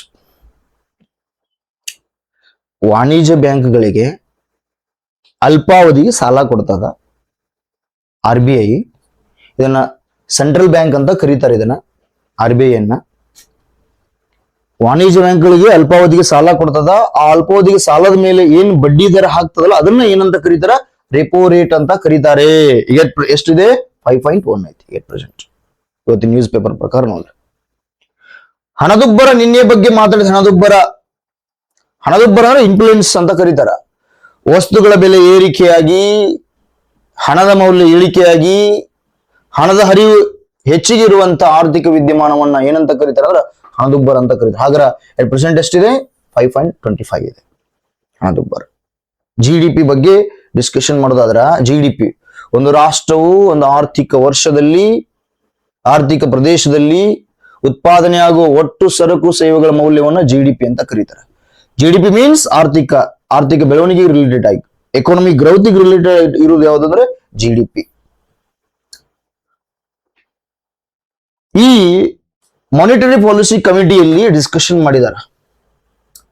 ಆರ್ಥಿಕ ಸುಸ್ಥಿರತೆಯನ್ನು ಕಾಪಾಡುವ ಸಲುವಾಗಿ ಡಿಸ್ಕಷನ್ ಮಾಡಿದ್ದಾರೆ. ಹಣದುಬ್ಬರವನ್ನು ನಿಯಂತ್ರಣ ಮಾಡಿ ಗ್ರಾಹಕ ಹಕ್ಕುಗಳ ಸೂಚ್ಯಾಂಕದ ಹಿನ್ನೆಲೆಯಲ್ಲಿ ಏನು ಹಣದುಬ್ಬರವನ್ನ ಮೆಜರ್ಮೆಂಟ್ ಮಾಡ್ತಾ ಬರ್ತಾ ಇದ್ದಾರೆ. ಆ ಹಿನ್ನೆಲೆಯಲ್ಲಿ ಹಣದುಬ್ಬರವನ್ನು ಕಂಟ್ರೋಲ್ ಮಾಡಲಿ, ಆರ್ಥಿಕ ಬೆಳವಣಿಗೆಗೆ ಒಂದು ಸುಸ್ಥಿರತೆಯನ್ನು ಕಾಪಾಡುವ ಸಲುವಾಗಿನೇ ಏನ್ ಮಾಡಿದ್ರೆ ಸಭೆ ಸೇರಿ ನಿರ್ಧಾರವನ್ನ ಕೈಗೊಂಡಿದ್ದಾರೆ. ಹಾಗಾದ್ರೆ ಈ ಹಣಕಾಸು ಸಮಿತಿಯಲ್ಲಿ ಎಷ್ಟು ಜನ ಸದಸ್ಯರಿರ್ತಾರಪ್ಪ ಅಂತಂದಾಗ ಮುಖ್ಯವಾಗಿ ನಾವು ಹೇಳ್ತಾ ಬಂದಾಗ 6 ಜನ ಸದಸ್ಯರಿರ್ತಾರೆ. 6 ಜನ ಸದಸ್ಯರಿರ್ತಾರೆ. ಯಾರ್ಯಾರಂದ್ರೆ ಫಸ್ಟ್ ಇಲ್ಲಿ ಚೇರ್ಪರ್ಸನ್ ಅಂತ ಬರ್ತಾರ. ಚೇರ್ಪರ್ಸನ್ಸ್ ಅಧ್ಯಕ್ಷರು ಬರ್ತಾರ. RBI ಗವರ್ನರ್ ಇರ್ತಾರೆ. ಯಾರಾದ್ರೆ ಈಗ RBI ಗವರ್ನರ್ ಯಾರಿದಾರೆ? ಸಂಜಯ್ ಮಲ್ಹೋತ್ರಾ ಇದ್ದಾರೆ. ಎಷ್ಟನೇದವ್ರು ಇವ್ರು RBI ಅವರು? 26ನೇ ಗವರ್ನರ್ RBI ನೆನ್ಪಿರ್ಲಿ. 26ನೇ ಗವರ್ನರ್. 25ನೇದವ್ರು ಯಾರಿದ್ರು? ಶಕ್ತಿಕಾಂತ್ ದಾಸ್. 25th ಯಾರಿದ್ರಪ್ಪ? ಶಕ್ತಿಕಾಂತ್ ದಾಸ್ ಇದ್ರು. ನೆನ್ಪಿರ್ಲಿ. ಇವತ್ತು ನ್ಯೂಸ್ ಪೇಪರ್ ಎಷ್ಟಿದೆ ನೋಡ್ರಿ ಮಾಹಿತಿ. ಇವರು ಹಣಕಾಸು ನೀತಿ ಸಮಿತಿಯ ಅಧ್ಯಕ್ಷರಿರ್ತಾರೆ. RBI ಒಬ್ರು ಚೇರ್ಪರ್ಸನ್ಸ್. ಇನ್ನೊಬ್ರು ಯಾರಪ್ಪ? ಡೆಪ್ಯೂಟಿ ಗವರ್ನರ್ ಇರ್ತಾರೆ. ಇನ್ನು ಮೂರನೇದವ್ರು ಯಾರಪ್ಪ ಅಂತಂದಾಗ RBI ಮಂಡಳಿ ಅಂತ ಬರ್ತದ. ಈ RBI ಮಂಡಳಿಯಿಂದ ಒಬ್ರು ಸದಸ್ಯರಿರ್ತಾರೆ. ಸದಸ್ಯರಿರ್ತಾರೆ. ಮೋಸ್ಟ್ ಇಂಪಾರ್ಟೆಂಟ್, ಈ ಸಮಿತಿ ದೇಶದ ಆರ್ಥಿಕ ವ್ಯವಸ್ಥೆಗೆ ಸಂಬಂಧಪಟ್ಟಂತ ಸಭೆ ಸೇರಿ ಚರ್ಚೆ ಮಾಡ್ತದ. ಆರ್ಥಿಕ ವ್ಯವಸ್ಥೆಯನ್ನು ಹೆಂಗ್ ಕಂಟ್ರೋಲ್ ಮಾಡಬೇಕು, ಹೆಂಗ್ ಸುಸ್ಥಿರ ಇರಬೇಕು, ಹಣದುಬ್ಬರ ಹೆಚ್ಚಿಗೆ ಆಗಲು ಹೆಂಗ್ ಕಂಟ್ರೋಲ್ ಮಾಡ್ಬೇಕು ಅನ್ನೋದನ್ನ ಚರ್ಚೆ ಮಾಡ್ತಾ ಬರ್ತಾರೆ ಇವರು. ಇನ್ನ ಕೇಂದ್ರ ಸರ್ಕಾರದಿಂದ 3 ಜನ ನೇಮಕ ಮಾಡ್ತಾರೆ. ಕೇಂದ್ರ ಸರ್ಕಾರದಿಂದ ನೇಮಕ ಆಗ್ತಾರೆ 3 ಜನ ಸದಸ್ಯರಿರ್ತಾರೆ. ಟೋಟಲ್ ಎಷ್ಟಾದ್ರು 6 ಜನ. ಹಾಗಾಗಿ ಸಭೆ ಸೇರ್ಬೇಕಾದ್ರೆ ಕೋರಂ ಎಷ್ಟಿರ್ಬೇಕಂದ್ರೆ 4 ಇರ್ಬೇಕು. ಕೋರಂ ಎಷ್ಟಿರ್ಬೇಕು? 4 ಇರ್ಬೇಕು. ನೆನ್ಪಿಟ್ಕೊಳ್ರಿ. ಯಾವುದೇ ಒಮ್ಮತ ನಿರ್ಧಾರವನ್ನು ಕೈಗೊಳ್ಳಬೇಕಿತ್ತಪ್ಪ ಕೋರಂ ಎಷ್ಟಿರ್ಬೇಕು? 4 ಇರ್ಬೇಕು. 6 ಸದಸ್ಯರಿರ್ತಾರೆ ಇಲ್ಲಿ. ಇದು ಮೋಸ್ಟ್ ಇಂಪಾರ್ಟೆಂಟ್. ಮತ್ತೆ ಇನ್ನೊಂದು ಪಾಯಿಂಟ್, ಕೇಂದ್ರ ಸರ್ಕಾರದಿಂದ ಏನು ಇವರು ನೇಮಕ ಆಗ್ತಾರಲ್ಲ, ಇವ್ರು ಒಂದ್ಸರಿ ಆಯ್ಕೆ ಆದ್ರೆ ನೆಕ್ಸ್ಟ್ ಇನ್ನೊಂದ್ಸರಿ ಇವ್ರನ್ನ ಆಯ್ಕೆ ಮಾಡ್ಲಿಕ್ಕೆ ಅನರ್ಹತೆ ಇರ್ತದ. ನೆಕ್ಸ್ಟ್ ಆಯ್ಕೆ ಮಾಡಲ್ಲ ಇವ್ರನ್ನ. ಒಂದೇ ಸತಿ ಆಯ್ಕೆ ಇದು ಇವ್ರದ್ದು. ಅದಕ್ಕೆ ಮೋಸ್ಟ್ ಇಂಪಾರ್ಟೆಂಟ್ ಹಣಕಾಸು ನೀತಿ ಸಮಿತಿ ಮೋಸ್ಟ್ ಇಂಪಾರ್ಟೆಂಟ್. ಈ ಹಣಕಾಸು ನೀತಿ ಸಮಿತಿಯನ್ನ ಯಾವಾಗ ಫಾರ್ಮೇಶನ್ ಮಾಡ್ತಾರೆ, ಯಾವ ಆಧಾರದ ಮೇಲೆ, ಯಾವ ಆಕ್ಟ್ ಮೇಲೆ ಅಂತಂದಾಗ 1934 RBI ಆಕ್ಟ್ ಅಂತ ಬರುತ್ತೆ. ಅವಾಗ ಇದು ಮತ್ತೆ ಮುಂದೆ ತಿದ್ದುಪಡಿ ಆಗ್ತದೆ. ಯಾವಾಗ ತಿದ್ದುಪಡಿ ಆಗ್ತದಂದ್ರ 2016ರಲ್ಲಿ ತಿದ್ದುಪಡಿ ಆಗ್ತದೆ. ಈ ಆಕ್ಟ್ ಮೂಲಕವಾಗಿನೇ ಏನ್ ಮಾಡ್ತಾರಪ್ಪ ಅಂದ್ರೆ ಫಾರ್ಮೇಶನ್ ಮಾಡಿದ್ದು ಮಾನಿಟರಿ ಪಾಲಿಸಿ ಕಮಿಟಿ. ಇದು ಮೋಸ್ಟ್ ಇಂಪಾರ್ಟೆಂಟ್. RBI ನಿಯಂತ್ರಣದಲ್ಲಿ ಇರ್ತದೆ. Economy most important. ಇಲ್ಲಿ ಎಕಾನಮಿ ಕವರ್ ಆಯ್ತು ವಿತ್ ಕರೆಂಟ್ ಇವೆಂಟ್ಸ್. ಇದನ್ನ ಡೀಟೇಲ್ ಆಗಿ ಹೇಳೋದು ಇನ್ನೂ 10 ತಾಸು ಹೋಗುತ್ತೆ. ಇದು ಕರೆಂಟ್ ಇವೆಂಟ್ಸ್ ಮತ್ತೆ ನೀವು 1 ತಾಸು ಹೆಚ್ಚಿಗೆ ಹೋಗ್ತದೆ, ಮತ್ತೆ ನಿಮ್ಗೆ ಸಮಸ್ಯೆ ಆಗ್ತದೆ. ಇಲ್ಲಿ ಎಕ್ಸಾಮ್ಗೆ ಏನ್ ಬೇಕು ಅಷ್ಟೇ ಡಿಸ್ಕಷನ್ ಮಾಡಿದ್ದಿಲ್ಲ. ನೆಕ್ಸ್ಟ್ ಟಾಪಿಕ್ ನಾವು ನೋಡ್ತಾ ಬರೋಣ. ನೆಕ್ಸ್ಟ್ ಟಾಪಿಕ್ ಏನಿದೆ ಟಾಪಿಕ್ ನೋಡಿದಾಗ ನಾವು ಟಾಪಿಕ್ ಏನಿದೆ, ನೆಕ್ಸ್ಟ್ ಟಾಪಿಕ್ ಇಲ್ಲಿದೆ ನೋಡ್ರಿ. ಮೇಕೆದಾಟು ಆಯ್ತು, ಸಿಂಗಪಿಯನ್ ಆಯ್ತು, ಇದೊಂದು ಪಾಯಿಂಟ್ಸ್ ಉಳಿದಿದೆ. ಈಗ ಇನ್ನೊಂದು ಗೋಸ್ಟ್ ಮರ್ಮರ್ ಅಂತಂದು ಬರ್ತದೆ. ಈ ಗೋಸ್ಟ್ ಮರ್ಮರ್ ಅನ್ನೋದು ಏನು?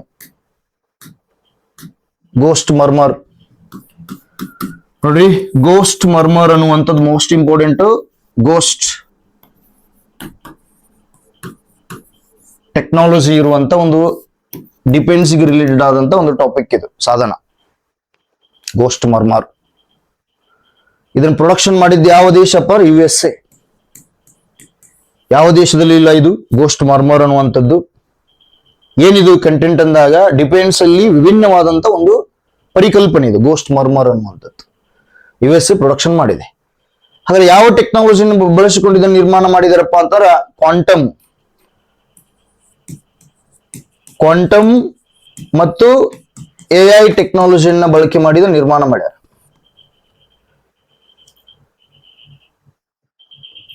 ಇದ್ರೊಳಗೆ ಮತ್ತೇನು ವಿದ್ಯುತ್ ಆವೇಶ ಕಣಗಳು, ವಿದ್ಯುತ್ ಆವೇಶ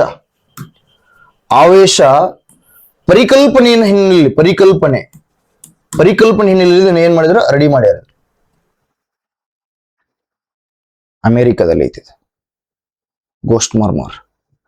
ನೋಡಿ, ಕ್ವಾಂಟಮ್ ಟೆಕ್ನಾಲಜಿ ಅಂತ ಗೊತ್ತಿರಬೇಕು. ಅತಿ ಸಣ್ಣ ಭೌತಶಾಸ್ತ್ರದ ಅತಿ ಸಣ್ಣ ಕಣಗಳನ್ನು ಬಳಸಿಕೊಂಡು ಶಕ್ತಿ ಪ್ರೊಡಕ್ಷನ್ ಮಾಡ್ತಾರೆ, ಟೆಕ್ನಾಲಜಿಯನ್ನು ಪ್ರೊಡಕ್ಷನ್ ಮಾಡ್ತಾರೆ. ಅತಿ ಸಣ್ಣ ಭೌತಶಾಸ್ತ್ರದಲ್ಲಿ ಕ್ವಾಂಟಮ್ ಟೆಕ್ನಾಲಜಿ ಅನ್ನುವಂಥದ್ದು ಅತಿ ಸಣ್ಣ ಸೂಕ್ಷ್ಮವಾದಂತ ಪರಿಕಲ್ಪನೆಗಳನ್ನ, ತಂತ್ರಜ್ಞಾನವನ್ನು ಬಳಸಿಕೊಂಡು ಕಂಪ್ಯೂಟರ್ ಆಗಿರ್ಬೋದು, ಟೆಕ್ನಾಲಜಿ ಆಗಿರ್ಬೋದು, ಇದನ್ನ ಟೆಕ್ನಾಲಜಿಯನ್ನ ಬಳಕೆ ಮಾಡ್ತಾ ಬರ್ತಾ ಇದ್ದಾರೆ.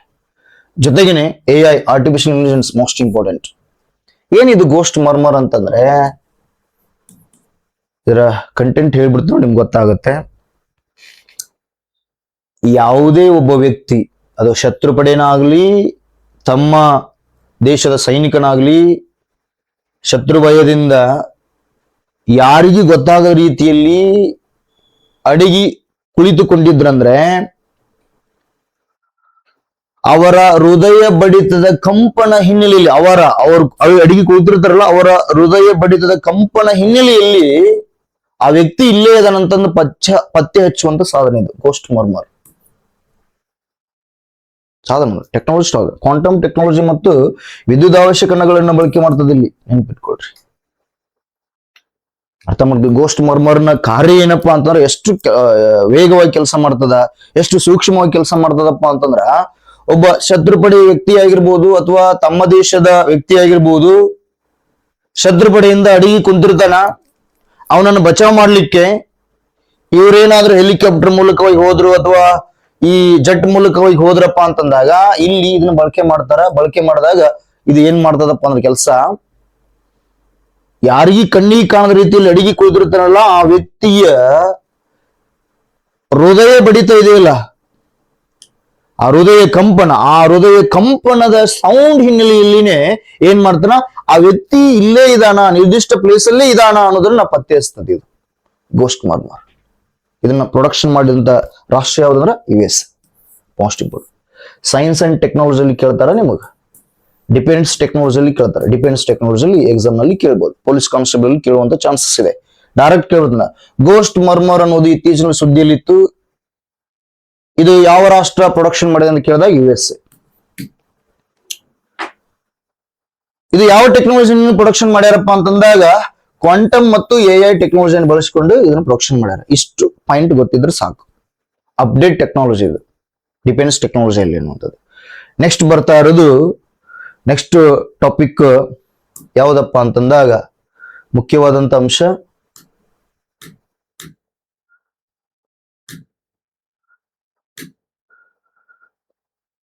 ಇಲ್ಲಿ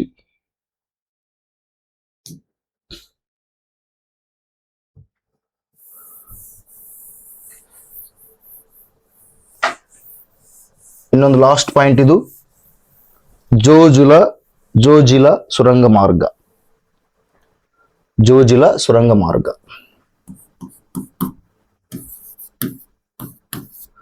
ಜೋಜಿಲ ಸುರಂಗ ಮಾರ್ಗ ಮೋಸ್ಟ್ ಇಂಪಾರ್ಟೆಂಟ್. ಇದು ಜಾಗೃತಿಯಲ್ಲಿ ಬರ್ತದೆ. ಇದು ಏನಪ್ಪಾ ಅಂತಂದ, ಅತಿ ಎತ್ತರದ ಮತ್ತು ಅತಿ ಉದ್ದವಾದ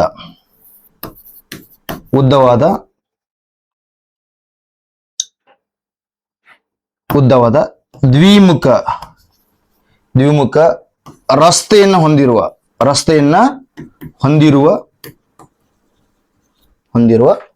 ರಸ್ತೆ ಮಾರ್ಗ, ಸುರಂಗ ಮಾರ್ಗ. ವಿಶ್ವದಲ್ಲಿ ಪ್ರಥಮ ಇದು. ಅತ್ಯಂತ ಉದ್ದವಾದ ಕೊಳವೆ ಮೂಲಕವಾಗಿ, ಉದ್ದವಾದ ಕೊಳವೆ ಮೂಲಕವಾಗಿನೇ ಇದು ಸಾಗ್ತದ. ಎಲ್ಲಿದು? ಜಮ್ಮು ಮತ್ತು ಲಡಾಖ್ ಭಾಗದಲ್ಲಿ ಸಂಪರ್ಕ ಕಲ್ಪಿಸ. ಜಮ್ಮು ಮತ್ತು ಲಡಾಖ್ ಎಷ್ಟು ಕಿಲೋಮೀಟರ್ ಉದ್ದ ಇದೆಪ್ಪ? 13.5 ಕಿಲೋಮೀಟರ್ ಉದ್ದ ಐತಿ. ಕೊಳವೆ ಮೂಲಕವಾಗಿದೆ. ಕೊಳವೆ ಮೂಲಕವಾಗಿ ನಿರ್ಮಾಣ ಮಾಡ್ಯಾರ. ಕೊಳವೆಯನ್ನ ನಿರ್ಮಾಣ ಮಾಡ್ಯಾರ ಅವರು. ಕಲ್ಲು ಬಂಡೆ ಇತ್ತು, ಗುಡ್ಡ ಇತ್ತು ಎಲ್ಲ. ಸುಮಾರು 4 ತಿಂಗಳ ಕಾಲ ಹಿಮ ಬಿತ್ತಪ್ಪ ಮುಚ್ಚಲ್ಪಡ್ತಿತ್ತದ ಮಾರ್ಗ. ಹಾಗಾಗಿ ಅಲ್ಲಿ ಸಂಚಾರ ಏನಾಗುತ್ತೆ, ಅಸ್ತವ್ಯಸ್ತ ಆಗ್ತಿತ್ತು, ಸ್ಟಾಪ್ ಆಗ್ತಾ ಇತ್ತು. ಇದನ್ನ ಗಮನಿಸಿದಂತ ಕೇಂದ್ರ ಸರ್ಕಾರ ಏನ್ ಮಾಡಿದಪ್ಪ ಅಂತಂದಾಗ ಆ ಭಾಗದಲ್ಲಿ ಒಳಗಡೆ ಕೊಳವೆ ಮೂಲಕವಾಗಿನೇ ರಸ್ತೆ ನಿರ್ಮಾಣ ಮಾಡ್ಬೇಕಂತ ಪ್ಲಾನ್ ಮಾಡ್ತಾರ. ಹಾಗಾಗಿ ಪ್ಲಾನ್ ಮಾಡೋದ್ರ ಹಿನ್ನೆಲೆಯಲ್ಲಿ ಏನ್ ಮಾಡಿದಾರ, ಇದನ್ನ ಒಂದು ಕಲ್ಲು ಬಂಡೆಯನ್ನ ಬ್ಲಾಸ್ಟ್ ಮಾಡಿದಾರ. ಹಾಗಾಗಿ ಇವತ್ತು ಸುದ್ದಿಯಲ್ಲಿ ಐತೆ. ಹಾಗಾಗಿ ಜೋಜಿಲ ಸುರಂಗ ಮಾರ್ಗ, ಕೊಳವೆ ಮಾರ್ಗ ಇದೆಯಲ್ಲ, ಇದು ಯಾವ ನಗರವನ್ನು ಸಂಪರ್ಕ ಕಲ್ಪಿಸದ ಅಂತ ಕೇಳಿದಾಗ ಜಮ್ಮು ಮತ್ತು ಲಡಾಖ್ ಅನ್ನ ಸಂಪರ್ಕ ಕಲ್ಪಿಸದ. ಎಷ್ಟು ಕಿಲೋಮೀಟರ್ ಇದೆ ಅಂದ್ರೆ 13.5 ಕಿಲೋಮೀಟರ್ ಇದೆ. ಈ ಪಾಯಿಂಟ್ಸ್ ಎಷ್ಟಿದ್ರೆ ಸಾಕು, ಇಷ್ಟು ಮಾಹಿತಿ ಇದ್ರೆ ಸಾಕು ನಿಮ್ಗೆ. ಇನ್ನು ಇದು ತಯಾರಿ ಹಂತದಲ್ಲಿದೆ. ಇನ್ನು ಕನ್ಸ್ಟ್ರಕ್ಷನ್ ಮಾಡ್ತಾ ಇದಾರೆ ಅದನ್ನ. ಆ ಕನ್ಸ್ಟ್ರಕ್ಷನ್ ಮಾಡೋದ್ರಿಂದ ಅಲ್ಲಿ ಒಂದು ದೊಡ್ಡ ಕಲ್ಲು ಬಂಡೆ ಅಡ್ಡ ಆಗಿತ್ತು, ಅದನ್ನ ಬ್ಲಾಸ್ಟ್ ಮಾಡ್ಯಾರ ಅಲ್ಲಿ. ಅದಕ್ಕೆ ನ್ಯೂಸ್ ಅಲ್ಲಿ ಇದೆ ಇದು. ಇನ್ನು ಇದು ಯಾವಾಗ ಬರ್ತದ ಗೊತ್ತಿಲ್ಲ, ಇನ್ನು ಕನ್ಸ್ಟ್ರಕ್ಷನ್ ಹಂತದಲ್ಲಿ ಇದೆ. ಹಾಗಾಗಿ ಇದು ಮೋಸ್ಟ್ ಇಂಪಾರ್ಟೆಂಟ್ ಆಗ್ತದ ಟಾಪಿಕ್. ಇದು ಕೂಡ ನಿಮ್ಗ ನೆನ್ಪಿಟ್ಕೊಳ್ರಿ. ಹಾಗಾಗಿ ನೋಡ್ರಿ, ಇವತ್ತಿನ ನ್ಯೂಸ್ ಪೇಪರ್ ಅಲ್ಲಿ ಎಷ್ಟು ಇಂಪಾರ್ಟೆಂಟ್ ಅದಾವ ಅನ್ನೋದನ್ನ ನೀವು ಅರ್ಥ ಮಾಡ್ಕೊಳ್ರಿ. ಎಲ್ಲಾ ಟಾಪಿಕ್ ಅನ್ನ ಡಿಸ್ಕಷನ್ ಮಾಡಿದೆ. ಒಂದು ಸಿಪ್ರಿ ರಿಪೋರ್ಟ್ ಆಗಿರ್ಬೋದು, ಮಾನಿಟರಿ ಪಾಲಿಸಿ ಕಮಿಟಿ ಆಗಿರ್ಬೋದು, ಈ ನ್ಯಾಷನಲ್ ಫ್ಯಾಮಿಲಿ ಹೆಲ್ತ್ ರಿಪೋರ್ಟ್ ಆಗಿರ್ಬೋದು, ಸಿಂಗಪೇನ್ ಆಗಿರ್ಬೋದು, ಗೋಸ್ಟ್ ಮರ್ಮರ್ ಆಗಿರ್ಬೋದು, ಜೊತೆಗೆ ಜೋಜಿಲ ಸುರಂಗ ಮಾರ್ಗ ಆಗಿರ್ಬೋದು, ಮೇಕೆದಾಟು ಯೋಜನೆ, ಇಷ್ಟೆಲ್ಲ ಟಾಪಿಕ್ ಅನ್ನು ಡಿಸ್ಕಷನ್ ಮಾಡಿದೆ ನಾನು. ನನ್ನ ತಿಳಿದ ಮಟ್ಟಿಗೆ ಕ್ವಶನ್ಸ್ ನಿಮಗೆ ಬರೋದು ಯಾವ ಹಿನ್ನೆಲೆಯಲ್ಲಿ ಬರ್ತದೆ. ಒಂದು ನ್ಯಾಷನಲ್ ಫ್ಯಾಮಿಲಿ ಹೆಲ್ತ್ ರಿಪೋರ್ಟ್, ಅದರ ಮೇಲೆ ಕ್ವಶನ್ಸ್ ಕೇಳ್ತಾನೆ. ಎರಡನೇದು ಸಿಪ್ರಿ ರಿಪೋರ್ಟ್ ಮೇಲೆ ಕೇಳ್ತಾನೆ. ಸಿಪ್ರಿ ರಿಪೋರ್ಟ್ ಇವೆರಡು ಮೋಸ್ಟ್ ಇಂಪಾರ್ಟೆಂಟ್. ಇನ್ನು ಮೇಕೆದಾಟು ಯೋಜನೆ ಬಗ್ಗೆ ಕೇಳ್ಬೋದು, ಮೋಸ್ಟ್ ಇಂಪಾರ್ಟೆಂಟ್ ಅದು ಕೂಡ. ಹಾಗಾಗಿ ಇವತ್ತಿನ ಪ್ರಜಾವಾಣಿ ನ್ಯೂಸ್ ಪೇಪರ್ ಕಂಟೆಂಟ್ ಅನ್ನ ಅರ್ಥ ಮಾಡ್ಕೊಂಡಿರಿ ಅಂತಂದು ಭಾವಿಸುತ್ತಾ ಈ ಕ್ಲಾಸ್ ಅನ್ನು ಮುಗಿಸ್ತಾ ಇದ್ದೇನೆ. ಎಸ್, ಗುಡ್ ನೈಟ್, ಎಲ್ಲರಿಗೂ ಒಳ್ಳೇದಾಗಲಿ.